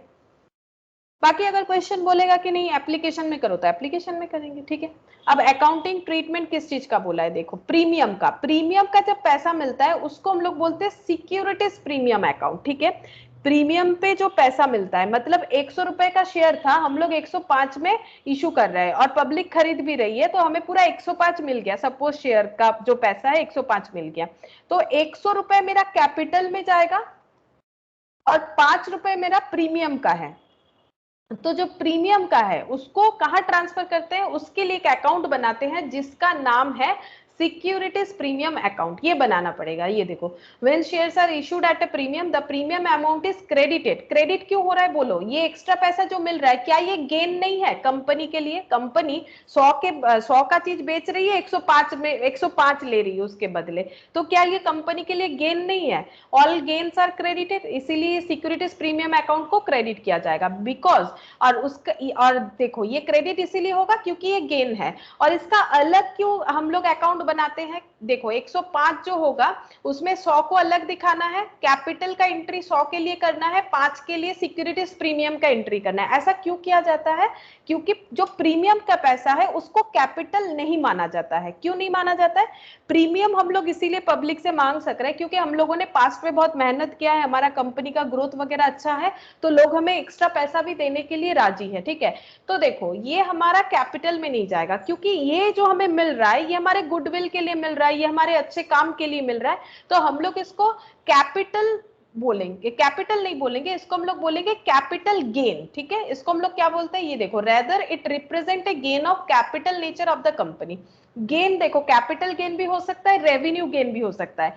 देखो दोनों में डिफरेंस क्या होता है, रेवेन्यू गेन मतलब जो डे टू डे तुम लोगों को मिलेगा, जैसे कुछ जिस चीज का बिजनेस कर रहे हो सेल करके जो आ रहा है वो तुम लोग का रेवेन्यू गेन है। लेकिन मान लो अचानक से जो यहाँ पर बिजनेस ऑर्गेनाइजेशन है वहां कुछ फर्नीचर वगैरह खराब हो गया, उसको बेच के कुछ पैसा मिल गया, या फिर कोई एक बिल्डिंग था उसको बेच के पैसा मिल गया, उसको बोला जाता है कैपिटल गेन। जो बिजनेस का इनकम नहीं है, ठीक है, उसको बोला जाता है कैपिटल गेन। जो डे टू डे बिजनेस से हम लोग नहीं अर्न कर पा रहे, that is called capital gain. उसी तरह से सिक्योरिटीज प्रीमियम जो मिल रहा है वो डे टू डे बिजनेस से नहीं मिल रहा है, ये डेली का नहीं है। अभी इस मोमेंट पे कंपनी बहुत अच्छा काम कर रही है इसीलिए ये लोग एक्स्ट्रा चार्ज कर पा रहे हैं, लेकिन ये डे टू डे बिजनेस का गेन नहीं है, इसीलिए इसको बोला जाता है कैपिटल गेन। इसीलिए इसका अलग ट्रीटमेंट किया जाता है, इसके लिए अलग अकाउंट बनाया जाता है, that is securities premium account. और क्योंकि गेन है इसीलिए ये क्रेडिट होगा, ठीक है। ये हो गया इसका अकाउंटिंग ट्रीटमेंट। अब देखो, being a credit balance securities premium account is shown under the heading reserve and surplus, ठीक है। तो जो बैलेंस शीट मैंने तुम लोग को दिखाया था, ठीक है, बैलेंस शीट जो रिवाइज शेड्यूल 3 के हिसाब से होता है, वहां पर एक हेडिंग होता है। जैसे तुम लोग बैलेंस शीट नॉर्मली बनाते हो तो ऐसे लिखते हो ना, यहाँ पर फिक्स्ड एसेट लिखते हो, इधर एसेट लिखते हो, इधर लाइबिलिटी लिखते हो। लेकिन मैंने तुम लोग को कंपनी का बैलेंस शीट दिखाया था जो कुछ इस तरह के फॉर्मेट में होता है। वहां पर एक हेडिंग होता है रिजर्व एंड सरप्लस। ये सिक्योरिटीज प्रीमियम कहाँ जाएगा बता रहा है, सिक्योरिटीज प्रीमियम बैलेंस शीट में रिजर्व सरप्लस बोल के जो हेडिंग है उसके अंडर जाएगा, ठीक है, उसके अंडर जाएगा। हम लोग जब बैलेंस शीट कंप्लीट करेंगे ना तो हम दिखाएंगे कैसे होगा। अच्छा, ये जो बैलेंस शीट बना हुआ है वो रिवाइज शेड्यूल 3 के हिसाब से बना हुआ है, तो बस अभी इतना याद रखो कि रिजर्व एंड सरप्लस के अंडर जाएगा। According to section 52 of the Companies Act 2013, securities premium account may be used by the company। अब देखो सेक्शन 52 बता रहा है कि ये जो प्रीमियम का पैसा है ये इसे कंपनी कहां कहां यूज कर सकती है, उसका रूल्स बता दिया है, ठीक है। क्योंकि ये रेवेन्यू गेन नहीं है कि हम लोग जैसा मन चाहे उसको यूज कर सकते, क्योंकि ये कैपिटल नेचर का गेन है तो इसमें कुछ रेस्ट्रिक्शन है। और सेक्शन 52 कंपनीज एक्ट 2013 हमें मेंशन कर दिया है कि प्रीमियम का पैसा कहाँ यूज कर सकते हो। तो सिंपली बोलो तो हम पॉइंट बोल रहे, तुम लोग लिख सकते हो, बोनस शेयर इशू करने के लिए हम लोग यूज कर सकते हैं। तो तुम लोग पॉइंट ए लिखो, इशू ऑफ बोनस शेयर, ठीक है, ये तुम लोग याद रखने में आसानी होगा। यहाँ पर यही चीज लिखा हुआ है, towards issue of unissued shares of the company to be issued to members of the company as fully paid bonus securities. ऐसे नहीं लिखना पड़ेगा, तुम लोग जस्ट लिख लो इशू ऑफ बोनस शेयर्स, ठीक है। बोनस शेयर इशू करने के लिए हम लोग इस प्रीमियम को यूज कर सकते हैं। अब बोनस शेयर क्या होता है, देखो फ्री में जब हम लोग अपने शेयर होल्डर को शेयर बांटते हैं फ्री में, मतलब देखो नॉर्मली शेयर इशू करने से पब्लिक से पैसा लेते हैं, लेकिन जो हमारे एग्जिस्टिंग शेयर होल्डर है ये बोनस शेयर एग्जिस्टिंग लोगों को दिया जाता है, जो अभी तक कंपनी में शेयर होल्डर हैं उनको कंपनी मोटिवेट करने के लिए फ्री में शेयर देती है, जैसे इंप्लॉय को मोटिवेट करने के लिए स्वेट इक्विटी शेयर देती है, उसी तरह से शेयर होल्डर को मोटिवेट करने के लिए कंपनी बोनस शेयर देती है और उसके बदले कुछ पैसा नहीं मांगती है, ठीक है। तो इसको बोला जाता है फ्री शेयर, ठीक है, free share, free of cost, मतलब कुछ पैसा नहीं देना पड़ेगा लेकिन आपको बोनस शेयर दिया जा रहा है। आपके पास 10 इक्विटी शेयर है तो कंपनी ऐसा रूल्स निकालती है, अगर किसी के पास 2 इक्विटी शेयर है तो उसको एक बोनस शेयर मिलेगा, ऐसा कंपनी डिक्लेरेशन दे देती है, ठीक है। ये एक रेशियो जैसा, 2 इक्विटी शेयर है तो एक बोनस शेयर मिलेगा। तो बोलो किसी के पास अगर 10 इक्विटी शेयर है उसको कितने सारे बोनस शेयर मिलेंगे, बता सकते हो? कंपनी ने मतलब डिक्लेरेशन दिया कि 2 इक्विटी शेयर है तो एक बोनस शेयर मिलेगा, तो अगर किसी के पास 10 इक्विटी शेयर है कितना बोनस शेयर मिलेगा उसको? 5। 5, ठीक है, वही चीज है, मतलब फ्री में बांटा जाएगा। अब कंपनी अपना रेशियो बता देगी कि कितना शेयर इशू करना चाहती है, तो इसको बोला जाता है बोनस शेयर के लिए। तो ये पॉइंट को मैंने शॉर्टकट कर दिया, तुम लोग ऐसे लिख के याद रख सकते हो। अब ये वाला पॉइंट डायरेक्ट ये वाला यूज कर सकते हैं, किसी भी तरह का अगर प्रीलिमिनरी एक्सपेंसेस है। प्रीलिमिनरी एक्सपेंस के बारे में मैंने तुम लोग को बोला है, प्रीलिमिनरी एक्सपेंस क्या होता है? कंपनी को स्टार्ट करने के पहले जितना खर्चा होता है, जैसे कि जितना लीगल फॉर्मेलिटीज का खर्चा है, या फिर कंपनी जहां पर बिल्डिंग वगैरह रेंट पे ले रहे या जो भी है, कंपनी बिजनेस में इंटर करने के पहले प्री मतलब जो भी खर्चा है, ठीक है, उसको बोला जाता है प्रीलिमिनरी एक्सपेंस। तो इसको राइट ऑफ करने के लिए, अब देखो पहले हम लोगों ने अपने पॉकेट से बहुत सारा पैसा खर्चा किया कंपनी को मार्केट में, उसको मतलब कंपनी कोई एक मार्केट में जब लॉन्च होती है तो उसके पहले बहुत सारा खर्चा होता है। अगर कंपनी अब अच्छा कर रही है और 100 की जगह 105 भी मांग रही है पब्लिक से, पब्लिक दे भी रहा है, तो फिर उस 5 रुपए को यूज करो जो प्रीवियस खर्चा किया था उसको राइट ऑफ करने के लिए। तो इसको बोला जाता है प्रीलिमिनरी एक्सपेंस। राइट ऑफ करने के लिए हम लोग सिक्योरिटीज प्रीमियम के पैसे को यूज कर सकते हैं, ये एक बता दिया। थर्ड क्या बता रहा है? To write off expenses of और कमीशन पेड और discount allowed on any of the securities और डिवेंचर ऑफ द कंपनी। अच्छा, कंपनी का किसी भी तरह का शेयर सिक्योरिटीज या फिर डिवेंचर, ये इसमें अगर हम लोग जैसे मान लो अगर डिस्काउंट पे शेयर इशू कर रहे हैं तो वो हमारा एक लॉस है, उस लॉस को राइट ऑफ करने के लिए, राइट ऑफ मतलब उस लॉस को बंद करने के लिए, राइट ऑफ मतलब क्या? उस लॉस को हटाओ, मतलब लॉस जो है उसको हम लोग क्या कर सकते हैं, धीरे धीरे राइट ऑफ कर सकते हैं, मतलब कम करते जाते हैं। तो लॉस को कैसे राइट ऑफ करेंगे? तो अगर लॉस को एडजस्ट करना है तो प्रॉफिट के साथ करना है, तो पहले मान लो डिस्काउंट में इशू किया था, अभी इतना अच्छा हालत है प्रीमियम में इशू कर रहे हैं, तो उस प्रीमियम के पैसे को प्रीवियस जो डिस्काउंट पे इशू करके लॉस हुआ था उसको एडजस्ट करने के लिए यूज कर सकते हैं। वही चीज बता रहा है कि किसी भी तरह का एक्सपेंसेस, जैसे कि यहाँ प्रीलिमिनरी एक्सपेंस था, या अगर हम लोगों ने कोई भी तरह का कमीशन का पेमेंट किया था शेयर इशू करवाते हुए, जैसे अंडर राइटर को पे किया जाता है। अंडर राइटर क्या होते हैं? ब्रोकर जैसे होते हैं, ठीक है, जो कि कंपनी और पब्लिक के अंदर मीडिएटर का काम करते हैं। हम लोग अंडर राइटर के थ्रू से शेयर सेल और परचेज कर सकते हैं, उसके बदले वो लोग ब्रोकरेज लेता है, तो कमीशन पे, ठीक है। डिस्काउंट अलाउड, अगर हम लोगों ने डिस्काउंट पे शेयर इशू किया था, ये सब वजह से जो भी हमारा लॉस या एक्सपेंसेस होता है उसको हम लोग राइट ऑफ करने के लिए हमारा जो सिक्योरिटीज प्रीमियम है उसको यूज कर सकते हैं। ये थर्ड यूज गया। फोर्थ क्या बोल रहा है? To provide for premium on redemption of redeemable preference share और डिवेंचर ऑफ द कंपनी, ठीक है। अब देखो preference share, redeemable preference share क्या होता है? रिडीमेबल प्रेफरेंस शेयर मतलब ऐसा प्रेफरेंस शेयर जिसको कब रिडीम किया जाएगा उसका एक टाइम पीरियड दे दिया गया है। जैसे कंपनी बोल रही है हम प्रेफरेंस शेयर इशू कर रहे हैं और ये प्रेफरेंस शेयर का पैसा हम पूरा का पूरा लौटा देंगे, जिन्होंने प्रेफरेंस शेयर होल्ड किया है मेरे कंपनी का, उन्होंने मुझे पैसा दिया है, इनका पैसा हम, ये प्रेफरेंस शेयर हम 10 साल तक के अपने कंपनी में रखेंगे, उससे ज्यादा नहीं, 10 इयर्स तक, ऐसा कंपनी अगर बोल रही है तो 10 साल बाद कंपनी को उनका पैसा लौटाना पड़ेगा।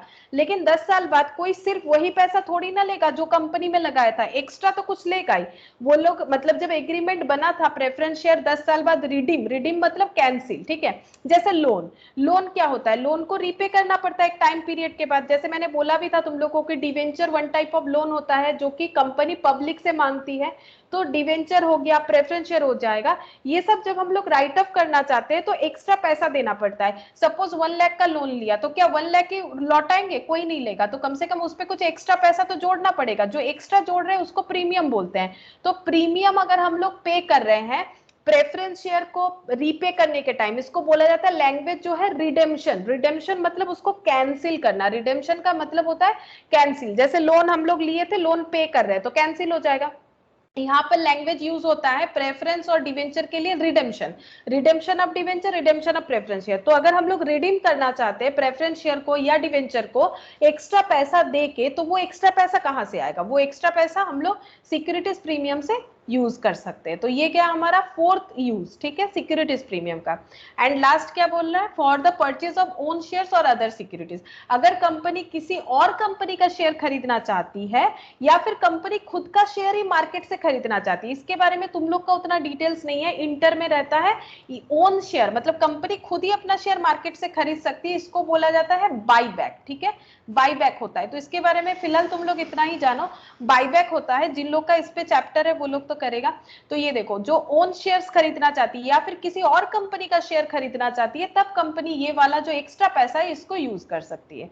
तो अभी तक हम लोगों ने ये लिस्ट क्या पढ़ा? लिस्ट ये पढ़ा कि अगर कंपनी के पास प्रीमियम, सिक्योरिटीज प्रीमियम का पैसा है तो वो कहाँ कहाँ यूज कर सकती है। एक तो है बोनस शेयर इशू करने के लिए यूज कर सकती है, यानी एग्जिस्टिंग शेयर होल्डर को फ्री में शेयर बांटने के लिए इस पैसे को यूज कर सकती है। दूसरा क्या है, अगर जब कंपनी एस्टैब्लिश हुई थी तो जितना भी उन्होंने खर्चा किया था प्रीलिमिनरी एक्सपेंस, उसको धीरे धीरे राइट ऑफ करने के लिए कंपनी उस पैसे को यूज कर सकती है। या फिर शेयर इशू करते हुए किसी तरह का खर्चा, कमीशन का खर्चा, अगर कंपनी ने डिस्काउंट दिया था पहले शेयर पे, तो ये सब जो लॉस है उसको राइट ऑफ करने के लिए कंपनी प्रीलिमिनरी प्रीमियम का पैसा, सिक्योरिटीज प्रीमियम का पैसा यूज कर सकती है। और उसके बाद किसी भी तरह का लोन है, प्रेफरेंस शेयर है, जिसको कंपनी कैंसिल या रिडीम या रीपे करना चाहती है, जो भी बोलो, ठीक है, मेन यहाँ पर लैंग्वेज रिडेम्पशन यूज होता है।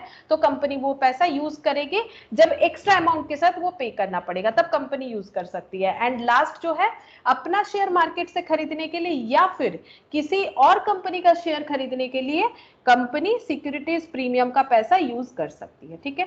ये सब यूज बताया था। अच्छा, यहाँ पर और एक पॉइंट बता रखा है, it may be noted that certain class of companies as prescribed under section 133 of the Companies Act 2013 whose financial statement comply with the accounting standard prescribed for them can't apply the securities premium account for the purpose of B and D mentioned above। अच्छा, बोल रहे हैं कि कुछ company है, ठीक है, जो बी और डी ऑप्शन में जो बताया गया था ना, ये देखो, बी में बोला था प्रीलिमिनरी एक्सपेंस, डी में बोला है redemption of preference share and debenture, इसके लिए सिक्योरिटीज प्रीमियम को यूज कर सकती है। लेकिन यहाँ पर एक पॉइंट बताया है कि सेक्शन 133 ऑफ कंपनीज एक्ट के हिसाब से कुछ कंपनी का लिस्ट दिया हुआ है, वो हमें नहीं पता, ठीक है, यहाँ पर नहीं बताया है।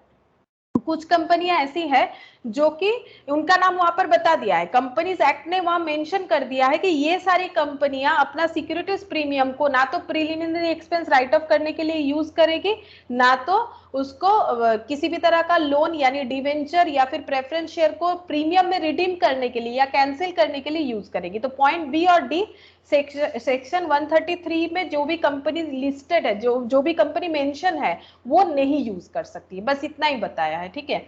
वो बी और डी पॉइंट को यूटिलाइज नहीं कर पाएगी जो 133 के अंडर आएगी जो कंपनियां, ठीक है।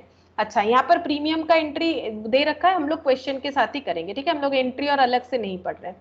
तो यहाँ पर देखो क्वेश्चन क्या बोल रहा है, इलस्ट्रेशन 6।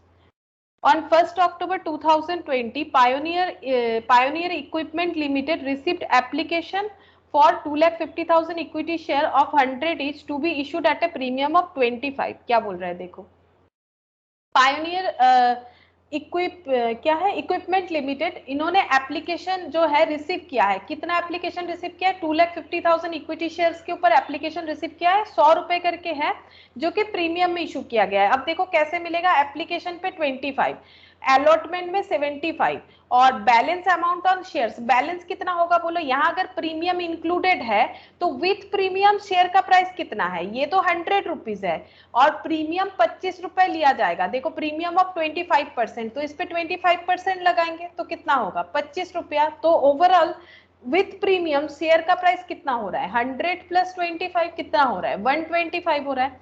तो एप्लीकेशन पे 25, अलॉटमेंट में 75 जो कि इंक्लूडेड प्रीमियम बता रहा है। तो मुझे बोलो कि यहाँ पर प्रीमियम का पैसा कितना है, प्रीमियम 25 और अलॉटमेंट 50। हाँ, ये देखो प्रीमियम का पैसा कितना हो रहा है 25, अलॉटमेंट कितना होगा, फिर 25 में अगर 75 में अगर 25 इंक्लूडेड है, 75 इंक्लूडिंग द प्रीमियम वैल्यू, तो ये प्रीमियम वैल्यू हो गया। तो अलॉटमेंट का वैल्यू कितना होगा, सिर्फ और सिर्फ अलॉटमेंट का भी, तो 50, ठीक है। ये देखो इस तरह से हम लोग इसको अलग अलग दिखा सकते हैं, ठीक है। तो अलॉटमेंट में प्रीमियम मांगा गया है, जो कि नॉर्मल सा बात है।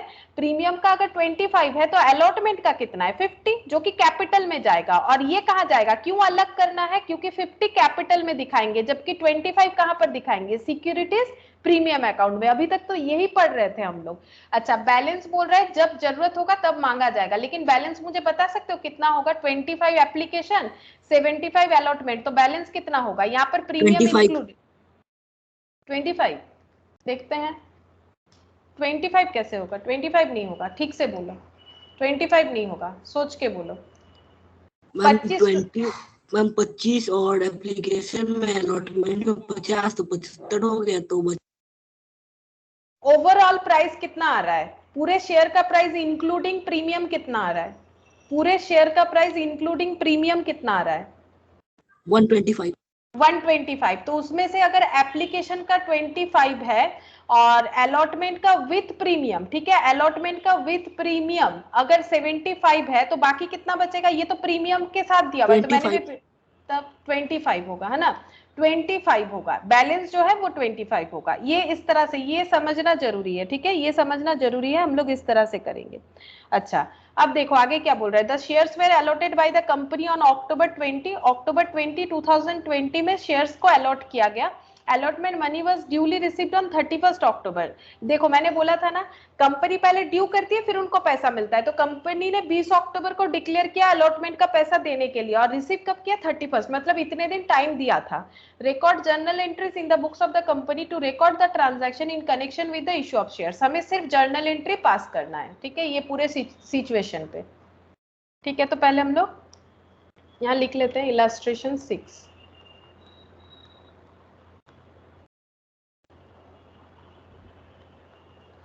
सबसे पहले कौन सा पैसा मिलता है, एप्लीकेशन का, उसका डेट दे दिया है, देखो 1 अक्टूबर को कंपनी ने एप्लीकेशन का पैसा रिसीव किया, तो 1 अक्टूबर को क्या लिखेंगे बोलो, बैंक एप्लीकेशन का पैसा पहले मिलता है, ठीक है। एप्लीकेशन अगर करना है तो पैसा कंपनी को पहले देना पड़ेगा, तो बैंक अकाउंट डेबिट टू क्या हो जाएगा, टू इक्विटी शेयर एप्लीकेशन, कितना होगा बताओ, bank account debit to equity share application, 2,50,000 into 25, यहाँ पर लिख देते हैं 2,50,000 इंटू 25, कितना हो रहा है, 62,50,000। 62,50,000। अच्छा, जैसे ही ये पैसा मिल गया, इस पैसे को क्या करना है, जैसे ही पैसा मिल जाता है उसको ट्रांसफर कर देना पड़ता है कैपिटल में, ठीक है। अच्छा, अब देखो ये रिसीव हुआ, अब इसका डेट कौन सा लगा है, यहाँ पर अलॉटमेंट देखेंगे, जिस दिन कंपनी बोलेगी कि हम अलॉट करना स्टार्ट करते हैं, हम लोग उस दिन ट्रांसफर एंट्री करते हैं। तो ये देखो 20 अक्टूबर को कंपनी ने अलॉटमेंट का डिक्लेरेशन दिया है, तो हम लोग 20 अक्टूबर को लिखेंगे कि हम लोग ये जो पैसा है उसको कैपिटल बना रहे हैं, और जैसे कैपिटल बनाने का डिसीजन लेते हैं तभी हम लोग अलॉटमेंट का पैसा भी मांगना स्टार्ट करते हैं। तो यहाँ पर लिखेंगे कैपिटल में ट्रांसफर करेंगे, तो 2 क्या हो जाएगा, 2 पहले हो जाएगा इक्विटी शेयर कैपिटल, कितना पैसा ट्रांसफर हो जाएगा, 62,50,000, ठीक है। और कौन सा अकाउंट क्लोज हो जाएगा, एप्लीकेशन, जैसे एप्लीकेशन ओपन होगा एप्लीकेशन क्लोज होगा। अगर एप्लीकेशन क्रेडिट है तो एप्लीकेशन को क्या करेंगे, डेबिट करेंगे,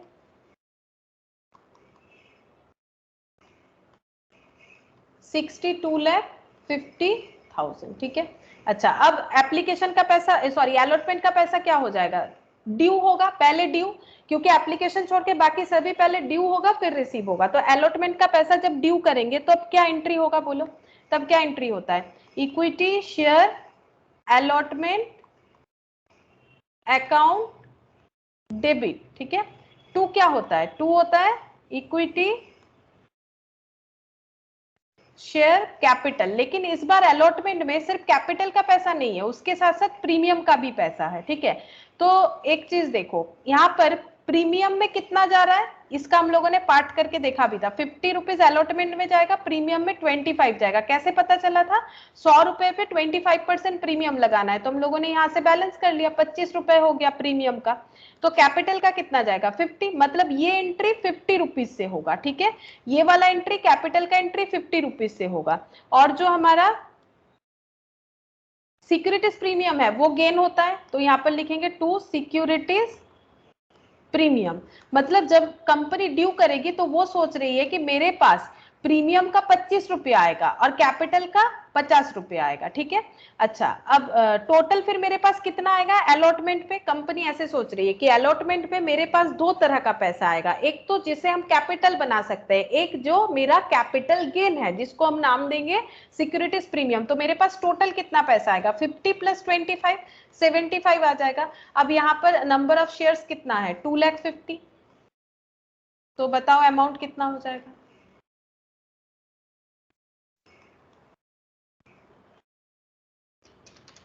$2,50,000 इंटू 50। मैम 1,87,50,000। अच्छा, 125 लाख, 125 लाख ये वाला आ रहा है, 125 लाख, और ये आ जाएगा 25 इंटू 25, तो ये हो जाएगा 625 और 4 जीरो, 625 और ये 125 लाख, तो ये हो जाएगा 1875, ये ऐसे हो जाएगा, ठीक है।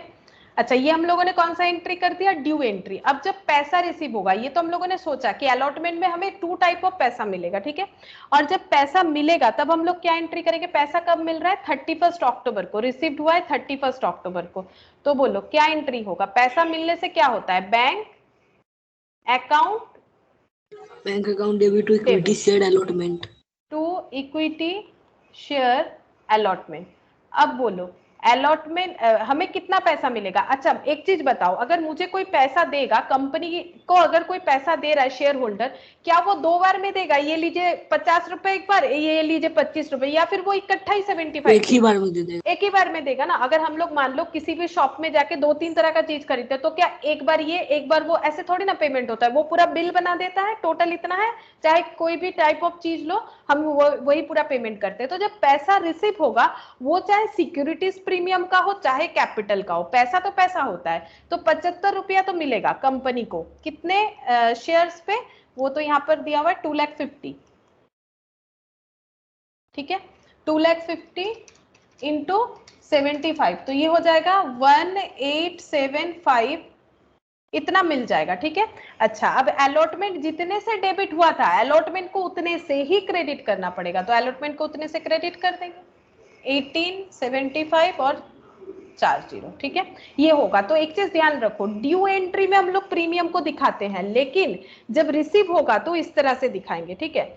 जैसे सिंपल सा एग्जांपल देखो, जैसे कोई सीए पढ़ रहा है, कोई सीएस पढ़ रहा है, कोई कुछ कर रहा है, तो जब हम ड्यू करते हैं, मेरा जो अकाउंटिंग सिस्टम है उसमें जब ड्यू करेंगे तब हम बोल सकते हैं कि ये सीए फाउंडेशन से आया या फिर ये सीएस से आया।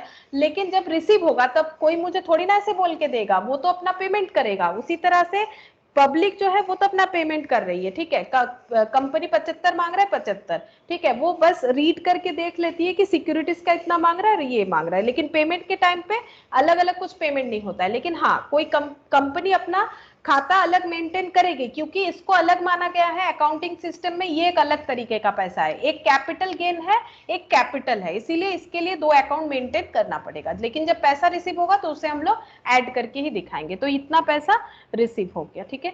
अच्छा, उसके बाद हमें बोला है रिकॉर्ड जर्नल एंट्रीज इन। अच्छा, ये देखो, ये अभी तक कॉल नहीं किया है, बोला एज एंड व्हेन रिक्वायर्ड, जब जरूरत होगा तब कॉल किया जाएगा। तो कॉल नहीं किया है तो इसका भी एंट्री नहीं कर सकते ना। अगर कंपनी ये भी कॉल करती तो हम लोग एंट्री करते हैं। मतलब हमारा एंट्री इस क्वेश्चन के लिए यहाँ तक ही होगा, क्योंकि बैलेंस अमाउंट बोल रहे हैं एज एंड व्हेन रिक्वायर्ड, बोला नहीं है कि कब कॉल किया जाएगा। जैसे अलॉटमेंट मनी लिया गया है उसके बारे में बताया है, एप्लीकेशन का पैसा मिला है उसके बारे में बताया, लेकिन बैलेंस जो है यानी कॉल का पैसे के बारे में कुछ नहीं बताया है। तो इसका मतलब इसका एंट्री और आगे नहीं होगा। ये क्वेश्चन यहाँ तक ही कंप्लीट होता है।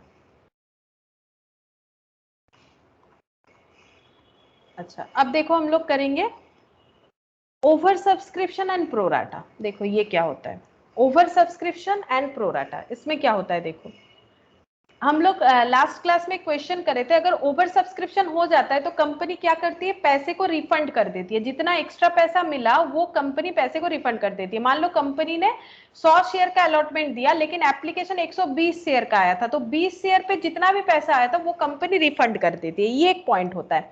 लेकिन ऐसा भी पॉइंट होता है कि कंपनी क्या कर रही है, कंपनी प्रोराटा कर रही है। अब ये प्रोराटा क्या होता है, देखो जैसे यहाँ पर देखो, ये एग्जांपल देखो बोल रहा है, एक company offers to public 10,000 shares for subscription. Company का ऑफर जो था पब्लिक के लिए वो 10,000 शेयर्स पे था, ठीक है।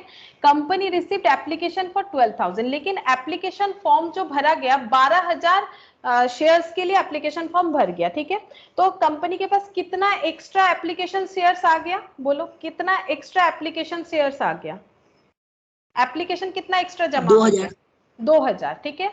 अब 2,000 शेयर पे एप्लीकेशन का पैसा भी आ गया होगा एक्स्ट्रा, तो कंपनी क्या कर सकती है, उसे रिटर्न कर सकती है। या फिर कंपनी के पास दूसरा ऑप्शन है, दैट इज प्रोराटा। ये क्या होता है देखो, if the shares are to be allotted on pro rata basis, applicants for 12,000 shares are to be allotted 10,000 shares, that is on 12,000 is to 10,000, that is 6:5 ratio. Any applicant who has applied for 6 shares will be allotted 5 shares. इसका मतलब समझो, ये देखो यहाँ पर समझाते हैं। मान लो कंपनी जो है, कंपनी ने 10 शेयर इशू किया था, ठीक है। सपोज 10 शेयर, हम थोड़ा सा और भी इसको सिंप्लीफाई करते हैं। 10 शेयर्स इशू किया था, लेकिन 12 शेयर्स का एप्लीकेशन आ गया, तो 2 शेयर्स पे पैसा ज्यादा आ गया, ठीक है। और एप्लीकेशन पे कंपनी ने 2 रुपए मांगे थे, तो कंपनी को लगा था 10 इंटू 2 20 रुपीज आएगा, लेकिन आ कितना गया 12 इंटू 2 24 रुपीज। तो एक्स्ट्रा कितना पैसा आ गया कंपनी के पास, 4 रुपीज, ठीक है। तो कंपनी के पास पहला ऑप्शन ये है कि कंपनी क्योंकि 10 शेयर्स होल्डर को ही अलॉटमेंट देना चाहती है, तो बाकी जो 2 एक्स्ट्रा हो रहा है, 4 रुपए जो कंपनी का एक्स्ट्रा आया है, जिन्होंने भी दिया है उनको वापस कर सकती है, ये रिफंड होता है। अगर रिफंड नहीं करना चाहती है तो कंपनी ये बोलेगी, देखो मेरा तो कैपेसिटी 10 शेयर्स को अलॉट करने का ही है, हम 10 शेयर्स ही अलॉट करेंगे, लेकिन मुझे जो एक्स्ट्रा पैसा मिला है इसको हम एडजस्ट कर लेंगे। एडजस्ट का मतलब क्या होता है, देखो कंपनी एप्लीकेशन के बाद क्या मांगेगी, अलॉटमेंट मांगेगी, ठीक है। कंपनी एप्लीकेशन के बाद अलॉटमेंट मांगेगी। सपोज अलॉटमेंट है 3 रुपए का, तो कंपनी अलॉटमेंट 10 शेयर्स होल्डर को ही देना चाहती है, ठीक है। तो 10 शेयर होल्डर को अगर अलॉटमेंट देगी तो कंपनी को अलॉटमेंट में कितना मिलना चाहिए, 30 रुपीज मिलना चाहिए, ठीक है। लेकिन कंपनी क्या कर रही है, कंपनी ये जो एक्स्ट्रा 4 रुपए ले रखी है ना, ये रिटर्न नहीं दे रही है और बोल रही है हम एडजस्ट कर लेंगे। मतलब जब 30 रुपीज मुझे अलॉटमेंट का मिलेगा, हम 30 नहीं लेके हम 4 रुपए कम ले लेंगे, क्योंकि 4 रुपए पहले से ही अब मैंने अपने पास रख रखा है। तो हम कितना लेंगे, पब्लिक से 30 माइनस 4 करो 26, ठीक है। हम पब्लिक से 26 रुपीज लेंगे अलॉटमेंट जब मुझे मिलेगा, ठीक है।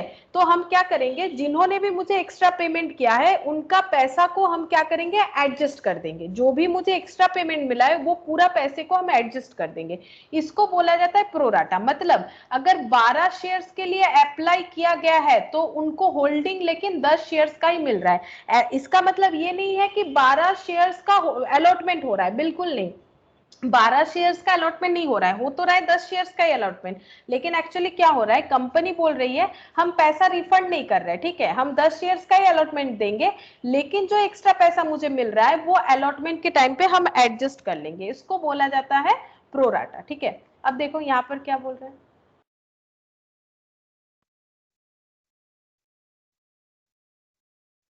अच्छा देखो यहाँ पर क्या बोल रहा है, फिर से थोड़ा सा और बताते हैं। देखो यहाँ पर क्या बोल रखा है, over subscription is the application money received for more than the number of shares offered to the public by company, ठीक है। मतलब कंपनी ने जितना ऑफर नहीं किया उससे ज्यादा लोगों ने फॉर्म भर दिया, तो फिर ओवर सब्सक्रिप्शन होगा, मतलब एक्स्ट्रा पैसा मिल जाना।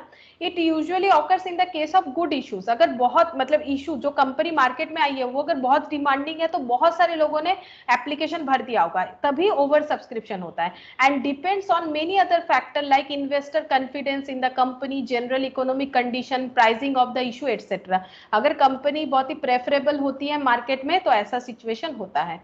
When the shares are oversubscribed, the company cannot satisfy all the applicants. तो फिर कंपनी सबको अलॉटमेंट नहीं देगी ना, जिनको नहीं देगी उनका क्या होता है, उनको मतलब फिर उनको खराब लगता है कि मुझे होल्डिंग नहीं मिला, अच्छा कंपनी था, इस पे इन्वेस्ट करना था मुझे।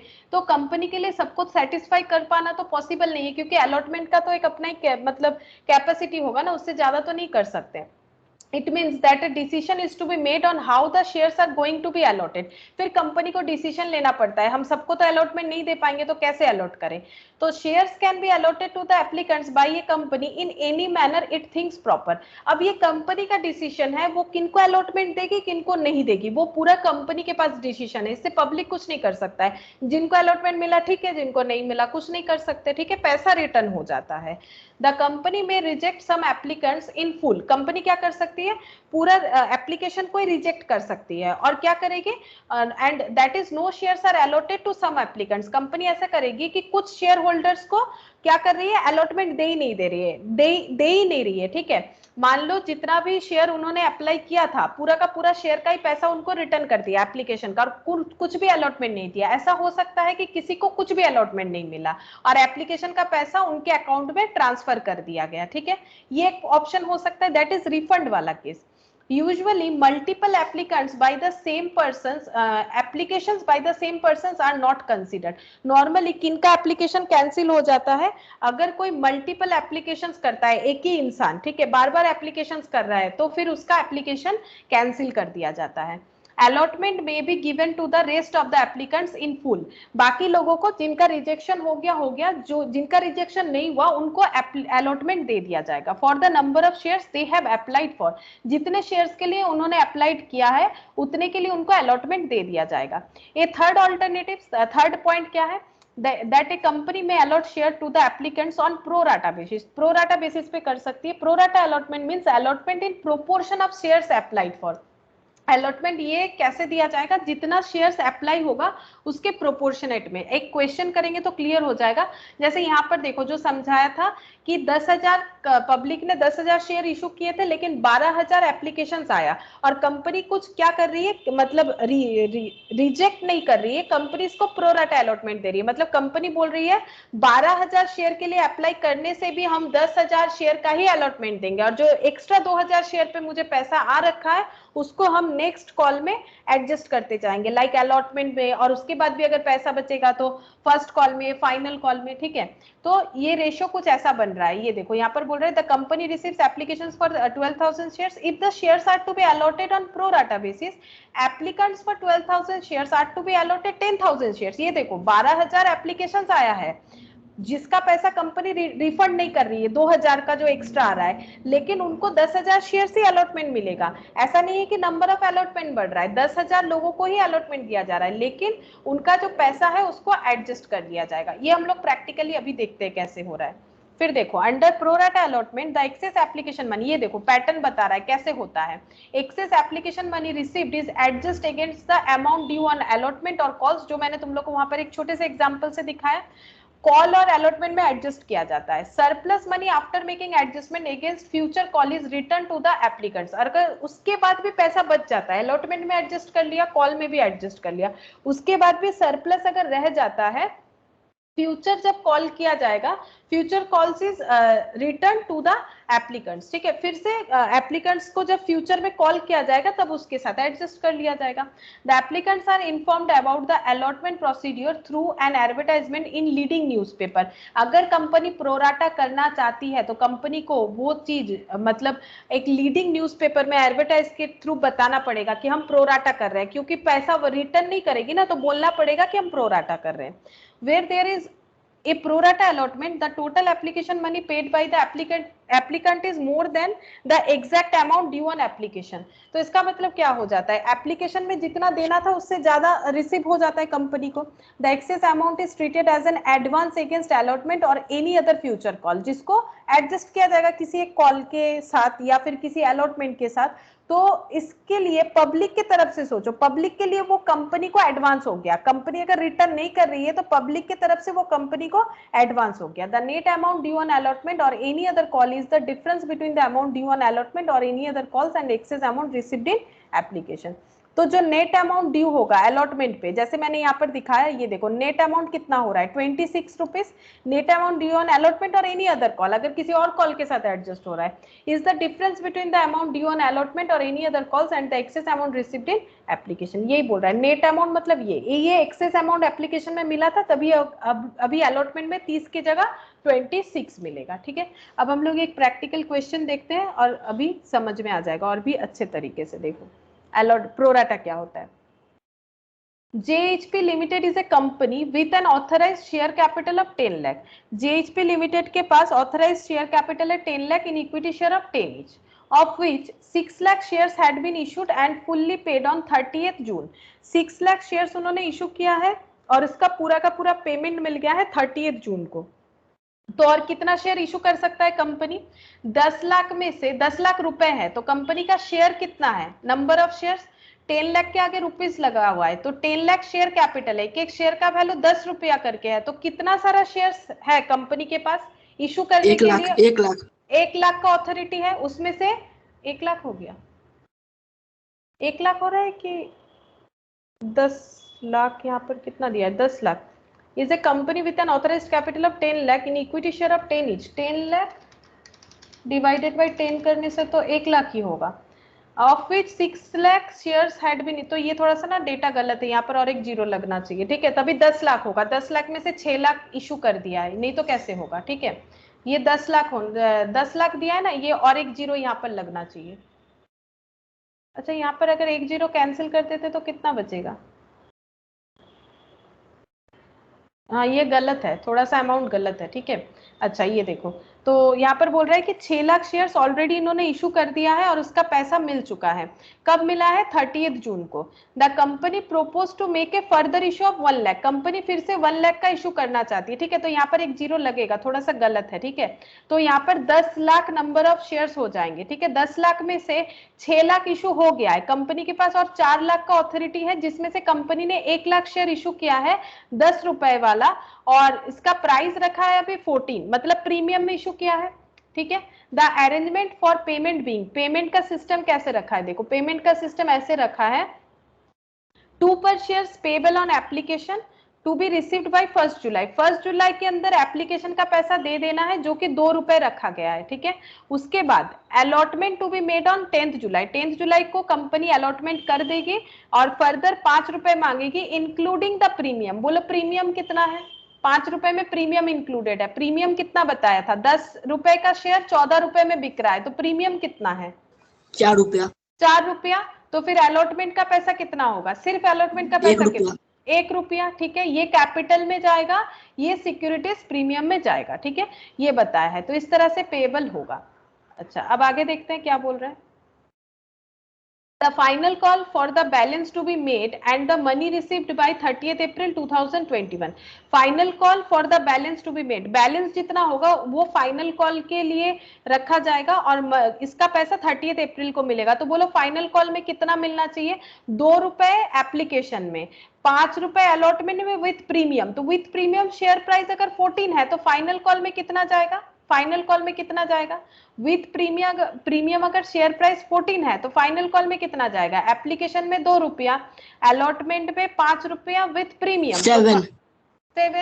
ठीक है, 7 होगा तभी तो ये 14 होगा ना। 5 + 2 10, 10 + 7, 10 + 7 तो 17 हो जाता है। 7 कैसे होगा?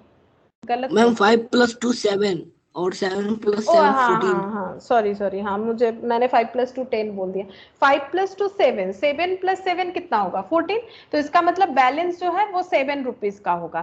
तो ये पूरा हमें पैटर्न बताया है कि जो कंपनी ने फर्दर 1 लाख शेयर का इशू किया है उसका पैसा कंपनी कैसे रिसीव करेगी?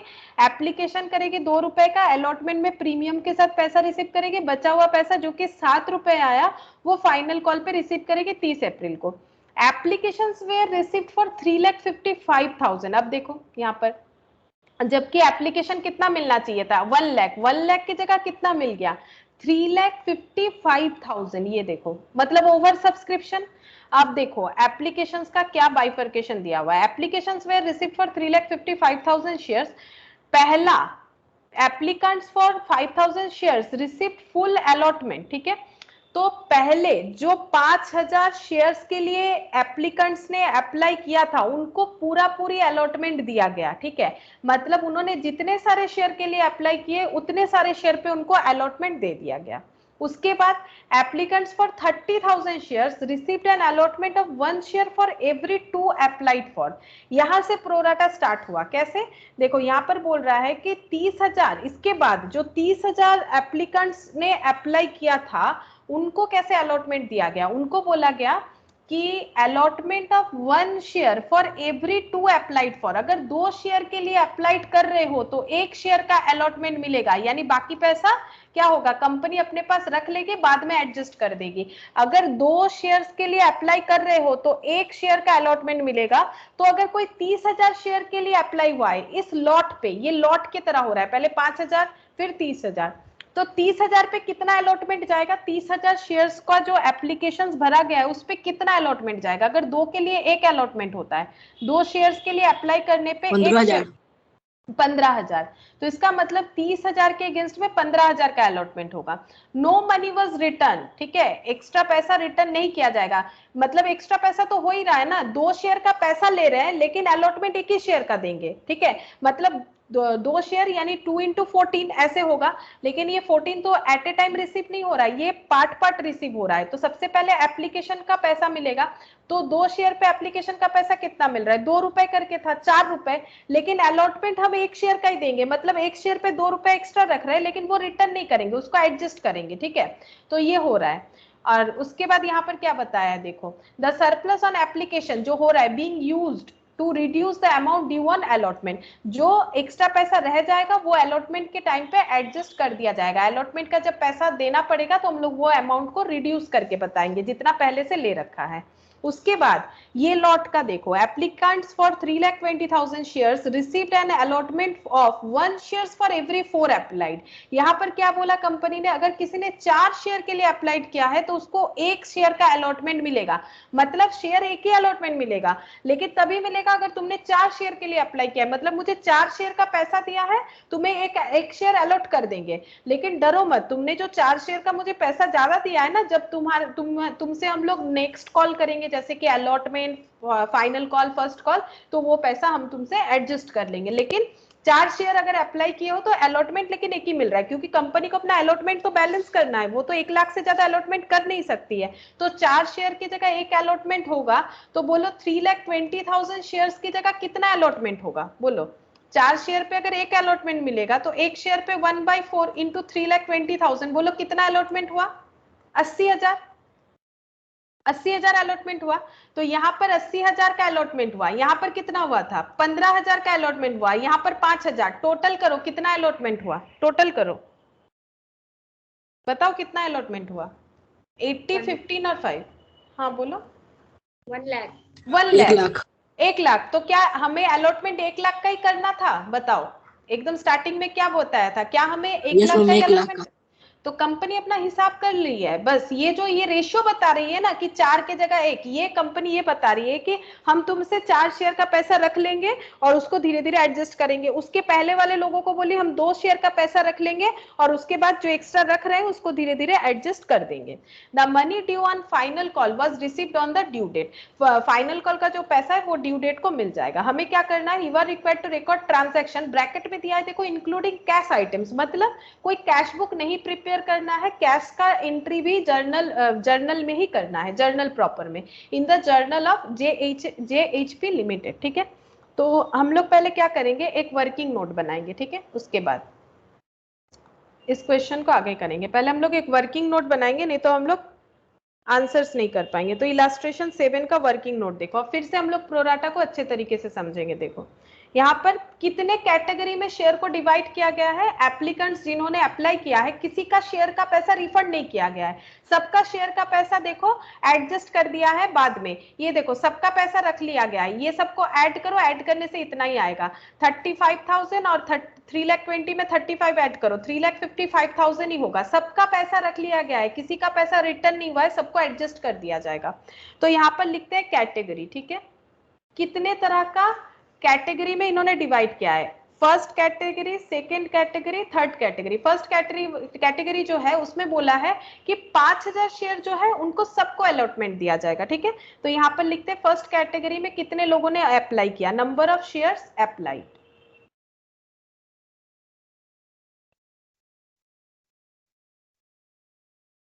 नंबर ऑफ शेयर्स अप्लाइड, ठीक है, कितने लोगों ने अप्लाई किया, मतलब वो क्या होता है, एक टाइम पीरियड रहता है ना, उसमें लोग धीरे धीरे अप्लाई करते जाते। फर्स्ट कितने लोगों ने एप्लीकेशन भरा, 5000, ठीक है।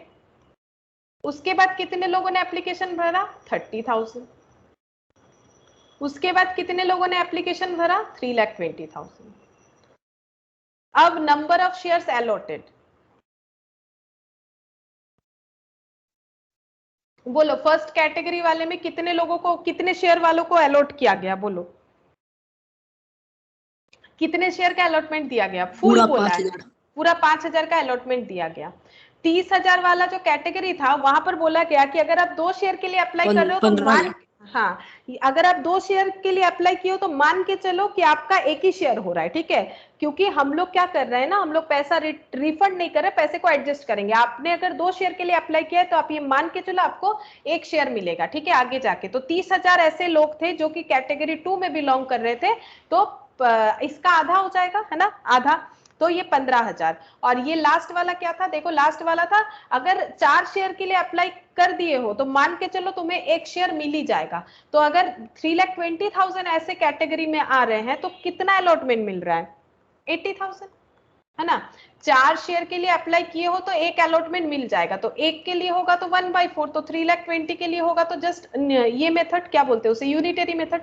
तो 80,000 अलॉटमेंट मिल जाएगा। और टोटल अलॉटमेंट देखो जो होना चाहिए वही हुआ है, कितना, 1 लाख, ठीक है।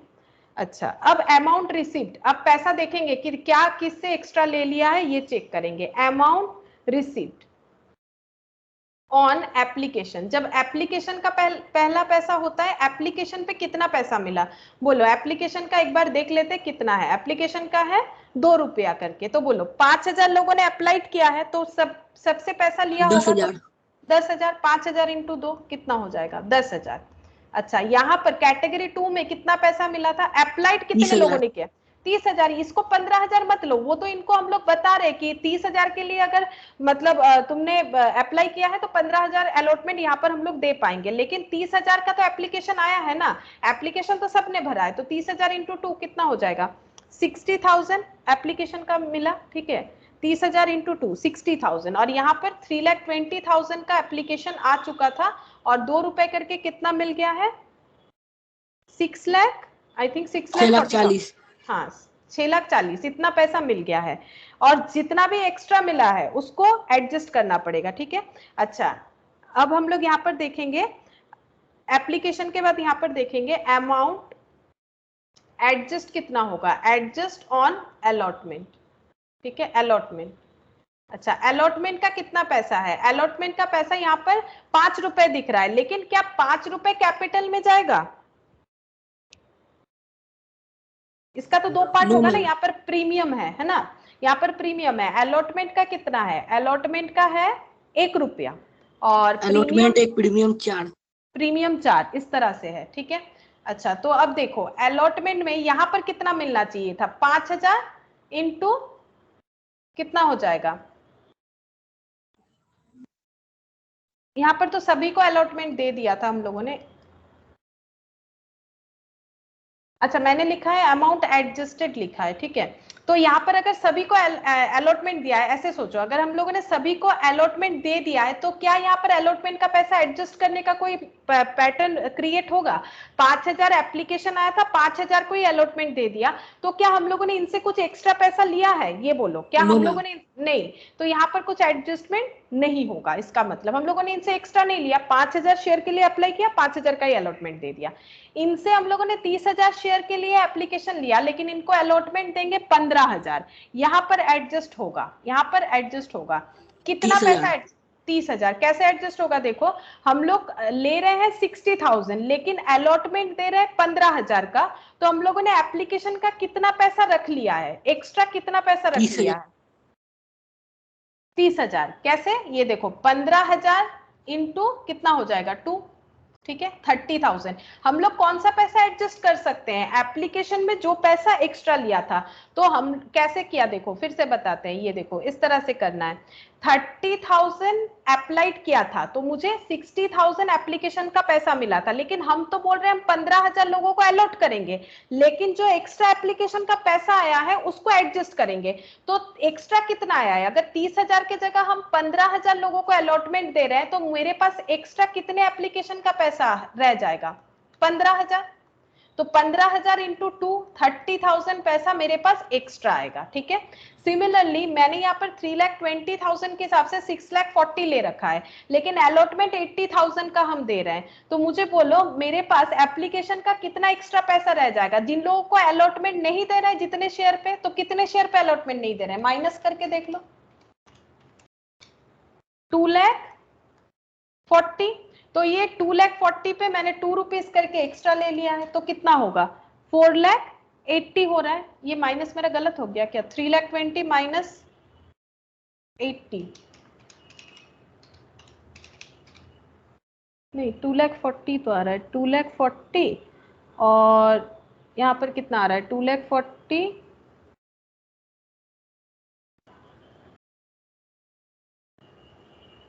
2,40,000 इंटू 2 4,80,000 आ जा रहा है मेरा। कुछ तो गलत हो गया, एक मिनट रुको, क्या गलत हो गया।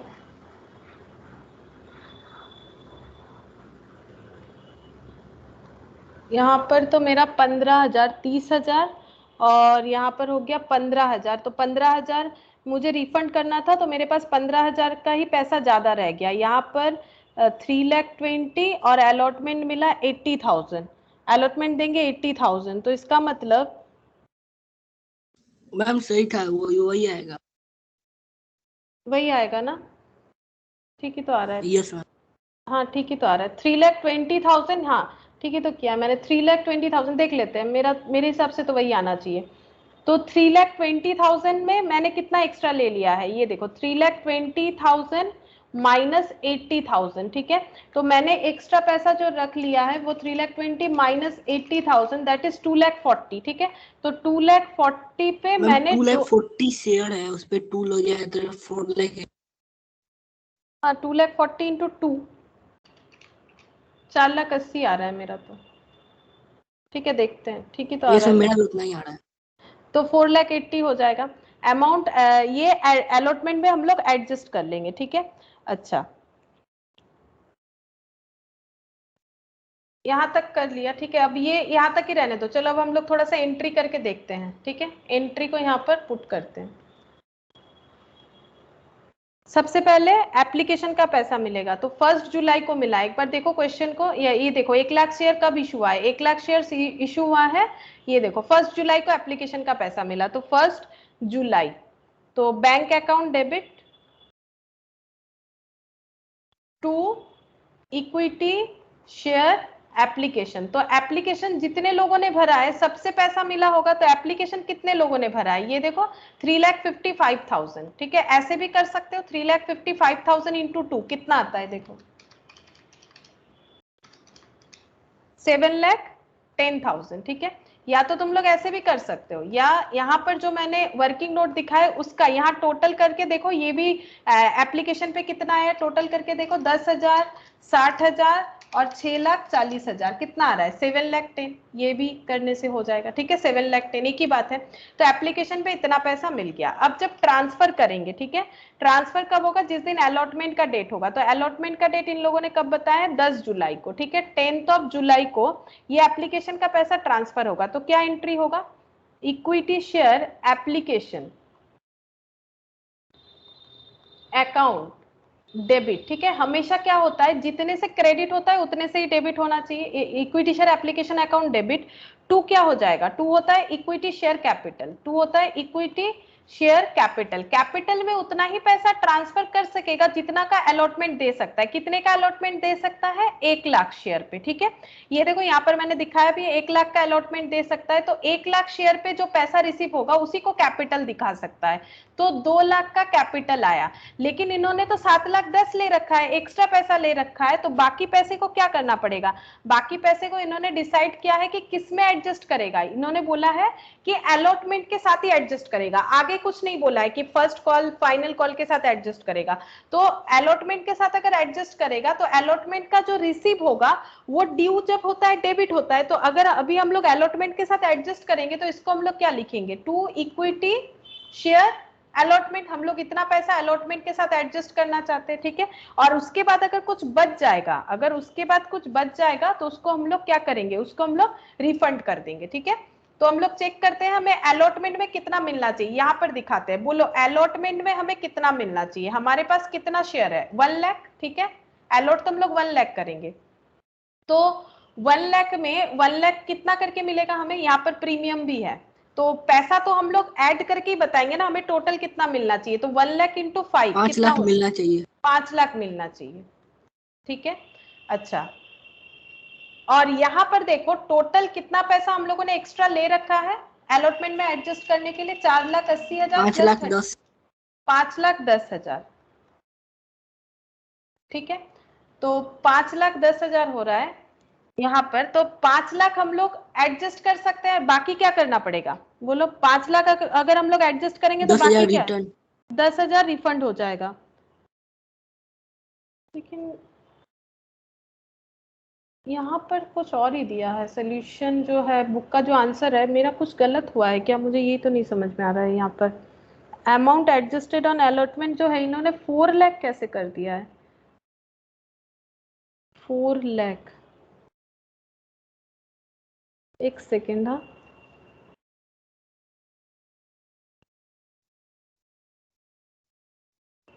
कुछ तो गलत हो रहा है मेरा। 30,000 ये तो ठीक आया, ये है 3,20,000, ये है 80,000,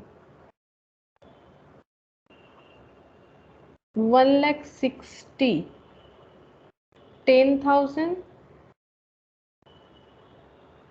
एप्लीकेशन में कितना पैसा दिखाया मैंने? एप्लीकेशन का गलत दिखाया है क्या? एप्लीकेशन 10,000 दिखाया है, 60,000 और 6,40,000। हाँ ये तो ठीक ही किया है।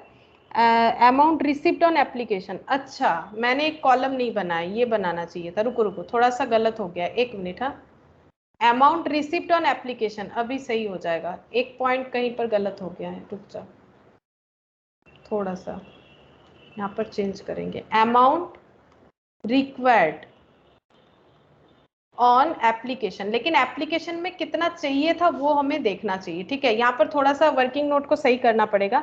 ये देखो एप्लीकेशन पे हमें इतना मिला, लेकिन एप्लीकेशन पे हमें चाहिए कितना था? 5,000 में अगर 5,000 ही अलॉटमेंट कर दिए तो कितना पैसा एप्लीकेशन में चाहिए था? बोलो 5,000 इंटू 2 10,000 ही चाहिए था, ठीक है। मतलब एक्चुअली होना कितना चाहिए था? अगर अलॉटमेंट 5,000 को देंगे तो 5,000 ही मेरा एप्लीकेशन में मुझे पैसा लेना चाहिए था। क्या मैंने कोई एक्स्ट्रा पैसा लिया है? बोलो, एडजस्टमेंट लिखते हैं। क्या मैंने कोई एक्स्ट्रा पैसा लिया है? फिर से थोड़ा सा एक बार सोचो, क्या मैंने कोई एक्स्ट्रा पैसा लिया है? नहीं लिया है, तो एडजस्टमेंट नील होगा पहले कैटेगरी में। सेकेंड वाला देखो, मुझे एप्लीकेशन पे मिला है 60,000, लेकिन मुझे लेना कितना चाहिए? जितने लोगों को अलॉटमेंट देंगे कितने लोगों को देंगे? 15,000, तो कितना हो जाएगा? 30,000। 30,000 एप्लीकेशन मुझे लेना चाहिए था, लेकिन मैंने ले लिया है कितना? 60,000। तो कितना एडजस्ट हो सकता है? क्योंकि मुझे कैटेगरी वाइज करना पड़ेगा, मैंने टोटल पे कर दिया। सेकेंड कैटेगरी पे एडजस्टमेंट होगा 30,000। थर्ड कैटेगरी का देखो, मुझे थर्ड कैटेगरी में एप्लीकेशन मिला है 6,40,000, लेकिन मुझे मिलना कितना चाहिए? क्योंकि मुझे तो 80,000 लोगों को 80,000 इंटू 2 तो कितना हो जाएगा? 1,60,000। तो फिर यहाँ पर कितना एडजस्ट होगा? मैंने 6,40,000 ले रखा है, जबकि मुझे 1,60,000 लेना चाहिए, तो कितना एडजस्ट होगा? 4 लाख। 4,80,000। 4,80,000 आ रहा है, इसमें 4,80,000 आ रहा है। 4,80,000 आ रहा है फिर भी। अच्छा हाँ, 4,80,000 आ रहा है। अच्छा 4,80,000 आ रहा है। 6,40,000 माइनस 1,60,000, हाँ ठीक है, 4,80,000 आ रहा है, ठीक है। अच्छा अब ये हो गया यहाँ पर, ठीक है, ये इस तरह से हो गया। ठीक है, अब देखो फिर से एक बार समझा देते हैं। देखो फिर से थोड़ा सा गड़बड़ हो गया, हम लोग कैटेगरी वाइज सोचेंगे। कैटेगरी में 5000 लोगों ने अप्लाई किया, 5000 लोगों को अलॉटमेंट दे दिया, तो जितना एप्लीकेशन में पैसा लिया सही है, जितना मिलना चाहिए था उतना ही लिया है, कोई भी रिफंड कोई भी एडजस्टमेंट नहीं होगा। सेकेंड कैटेगरी में हम लोगों ने जितने एप्लीकेशन का पैसा लिया आधे लोगों को अलॉट किया, बाकी एप्लीकेशन का पैसा एडजस्ट करेंगे, दैट इज 30,000। उसके बाद यहाँ पर देखो 3,20,000 जो है उसमें हम लोगों ने 80,000 लोगों को अलॉटमेंट देने का बात किया। ठीक है, तो इसका मतलब हमारा जो बाकी पेमेंट है जो हम लोगों ने एक्स्ट्रा ले लिया है, कितना 1,60,000 हमें लेना चाहिए था, हम लोगों ने ले लिया 6,40,000, मतलब 4,80,000 हम लोगों ने जो है एडजस्ट करना है। ठीक है, अब अलॉटमेंट का यहाँ पर हम लोग अलग अलग देखेंगे, अलॉटमेंट में कैसे मिलना चाहिए। तो यहाँ पर लिखें ड्यू ऑन अलॉटमेंट। तो फर्स्ट कैटेगरी में अलॉटमेंट में कितना पैसा मिलेगा, 5,000 लोगों ने अप्लाई किया था, तो 5,000 इंटू 5 रुपए कितना मिलेगा अलॉटमेंट में। फर्स्ट कैटेगरी का बताओ, 5,000 वाला था ना, तो 5,000 लोगों को अलॉटमेंट दिया है, तो 5,000 इंटू 5 कितना मिलेगा अलॉटमेंट का पैसा, 25,000। सेकेंड कैटेगरी में कितना मिलेगा, 15,000 इंटू 5, क्योंकि 15,000 लोगों को अलॉटमेंट दे रहे हैं, तो 15,000 इंटू 5 कितना हो जाएगा, 75,000। 75,000। और थर्ड कैटेगरी में देखो 80,000 इंटू 5 कितना हो जाएगा, 4 लाख। 4 लाख। ठीक है, अब एडजस्टमेंट देखो, अब एडजस्टमेंट या रिफंड बोल सकते हो। तो रिफंड कैसे होगा, तो पहला कैटेगरी जो है, पहले कैटेगरी में तो कुछ एक्स्ट्रा लिया ही नहीं था, तो एडजस्ट करने का तो बात ही नहीं है। ठीक है, एक एडजस्ट और एक रिफंड दोनों बना लेते। ठीक है, अच्छा यहाँ पर एक लिख देते हैं एडजस्ट और एक बना लेते हैं रिफंड। मतलब बात समझो, अगर फर्स्ट कैटेगरी वालों ने 5,000 शेयर के लिए अप्लाई किया, उनसे 10,000 मिलना चाहिए था, 10,000 ही लिया, कुछ भी एक्स्ट्रा नहीं लिया, तो अलॉटमेंट में कुछ एडजस्ट भी नहीं होगा, कुछ रिफंड भी नहीं होगा। बोलो समझ में आया, अलॉटमेंट में कुछ एडजस्ट भी नहीं होगा, रिफंड भी नहीं होगा। तो रिसिप्ट कितना होगा अलॉटमेंट में, ये कैटेगरी 1 वालों से 25,000 ही रिसिप्ट होगा, रिसिप्ट ऑन अलॉटमेंट। बोलो अब थोड़ा सा समझ में आ गया, अब क्लियर हो गया। फिर से बता रहे, देखो 5,000 वाला जो कैटेगरी था, है ना, 5,000 वाला जो कैटेगरी था, 5,000 ही अलॉटमेंट दिया, 10,000 ही लिया, कुछ एक्स्ट्रा नहीं लिया, कोई एडजस्टमेंट नहीं है, तो अलॉटमेंट के टाइम पे उनको अपना अलॉटमेंट का पूरा पैसा भरना है @5 करके। सेकेंड में देखो, सेकेंड में हम लोगों ने एप्लीकेशन 30,000 लिया, लेकिन अलॉटमेंट 15,000 को दिया, तो हम लोगों ने एक्स्ट्रा 30,000 उनसे ले लिया। ठीक है, तो 30,000 हमें अलॉटमेंट में एडजस्ट करना पड़ेगा। तो अलॉटमेंट में 75,000 ड्यू हो रहा है, लेकिन 75,000 नहीं लेंगे, कितना लेंगे, कितना एडजस्ट हो जाएगा, बोलो एडजस्ट 30,000 कर देंगे, 30,000 जो एक्स्ट्रा ले रखा है एडजस्ट 30,000 कर देंगे। तो रिसिप्ट कितना करेंगे अलॉटमेंट में, इनसे रिफंड तो कुछ नहीं होगा, एक्स्ट्रा तो नहीं हो रहा है, 75,000 ड्यू हो रहा है, लेकिन इस कैटेगरी ने तो ऑलरेडी 30,000 ज्यादा दे रखा है, तो इनको कितना देना पड़ेगा अलॉटमेंट में, नहीं समझ में आ रहा है। 45,000। हाँ 45,000। 45,000। ये देखो फिर से समझो, 30,000 एक्स्ट्रा दे रखा है इन कैटेगरी वाले लोगों ने। ठीक है, तो इनसे हमें 75 मिलना है। अगर किसी ने मुझे 30,000 एडवांस दे रखा है तो 30,000 एडजस्ट कर देंगे, 45 ही मांगेंगे। 4 लाख वाले का तुम लोग बताओ, 4 लाख वाला जो हो रहा है, 4 लाख अलॉटमेंट में ड्यू हुआ है, जबकि हमें इनसे पहले से ही एक्स्ट्रा पैसा ले रखा है। कितना ले रखा है, 4,80,000, क्योंकि 6,40,000 लिया था, जबकि लेना रिफंड हो था जाएगा 80। तो 4,80,000, तो 4 लाख पूरा का पूरा एडजस्ट हो जाएगा। 4 लाख मतलब अलॉटमेंट में थर्ड कैटेगरी वालों से कुछ नहीं मिलेगा, उल्टेगा एक्स्ट्रा जो हम लोगों ने ले रखा है, क्योंकि ये चाहते तो हम लोग कॉल में एडजस्ट कर सकते थे 80,000, लेकिन क्वेश्चन हमें ऐसा नहीं बोल रहा है। तो इसका मतलब रिसिप्ट क्या हो जाएगा, कुछ भी नहीं, कुछ मांग नहीं सकते, पहले से ज्यादा ले रखा है, उल्टे का 80,000 ज्यादा ले रखा है, तो उसको रिटर्न करना पड़ेगा। ठीक है, उसको रिटर्न करना पड़ेगा, और ज्यादा हम नहीं बोल रहे हैं। आई होप कि तुम लोग समझ गए हो। ठीक है, किस तरह से हो रहा है, एक बार खुद से भी घर पे देखना, अगर नहीं होगा तो फिर से बता देंगे। अच्छा यहाँ पर देखो, इक्विटी शेयर अलॉटमेंट में फिर कितना जाएगा, अलॉटमेंट का टोटल करो, अलॉटमेंट में कितना रिसीव होगा, टोटल करो। 70। अलॉटमेंट में कितना रिसीव हो रहा है, 70,000। 70,000, ये वाला 70,000 हो रहा है, ये तो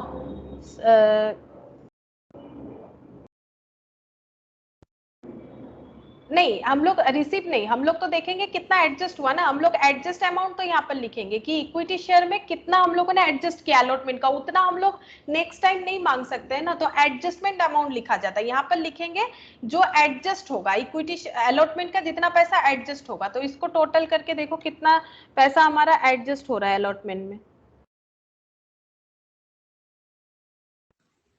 5,10,000।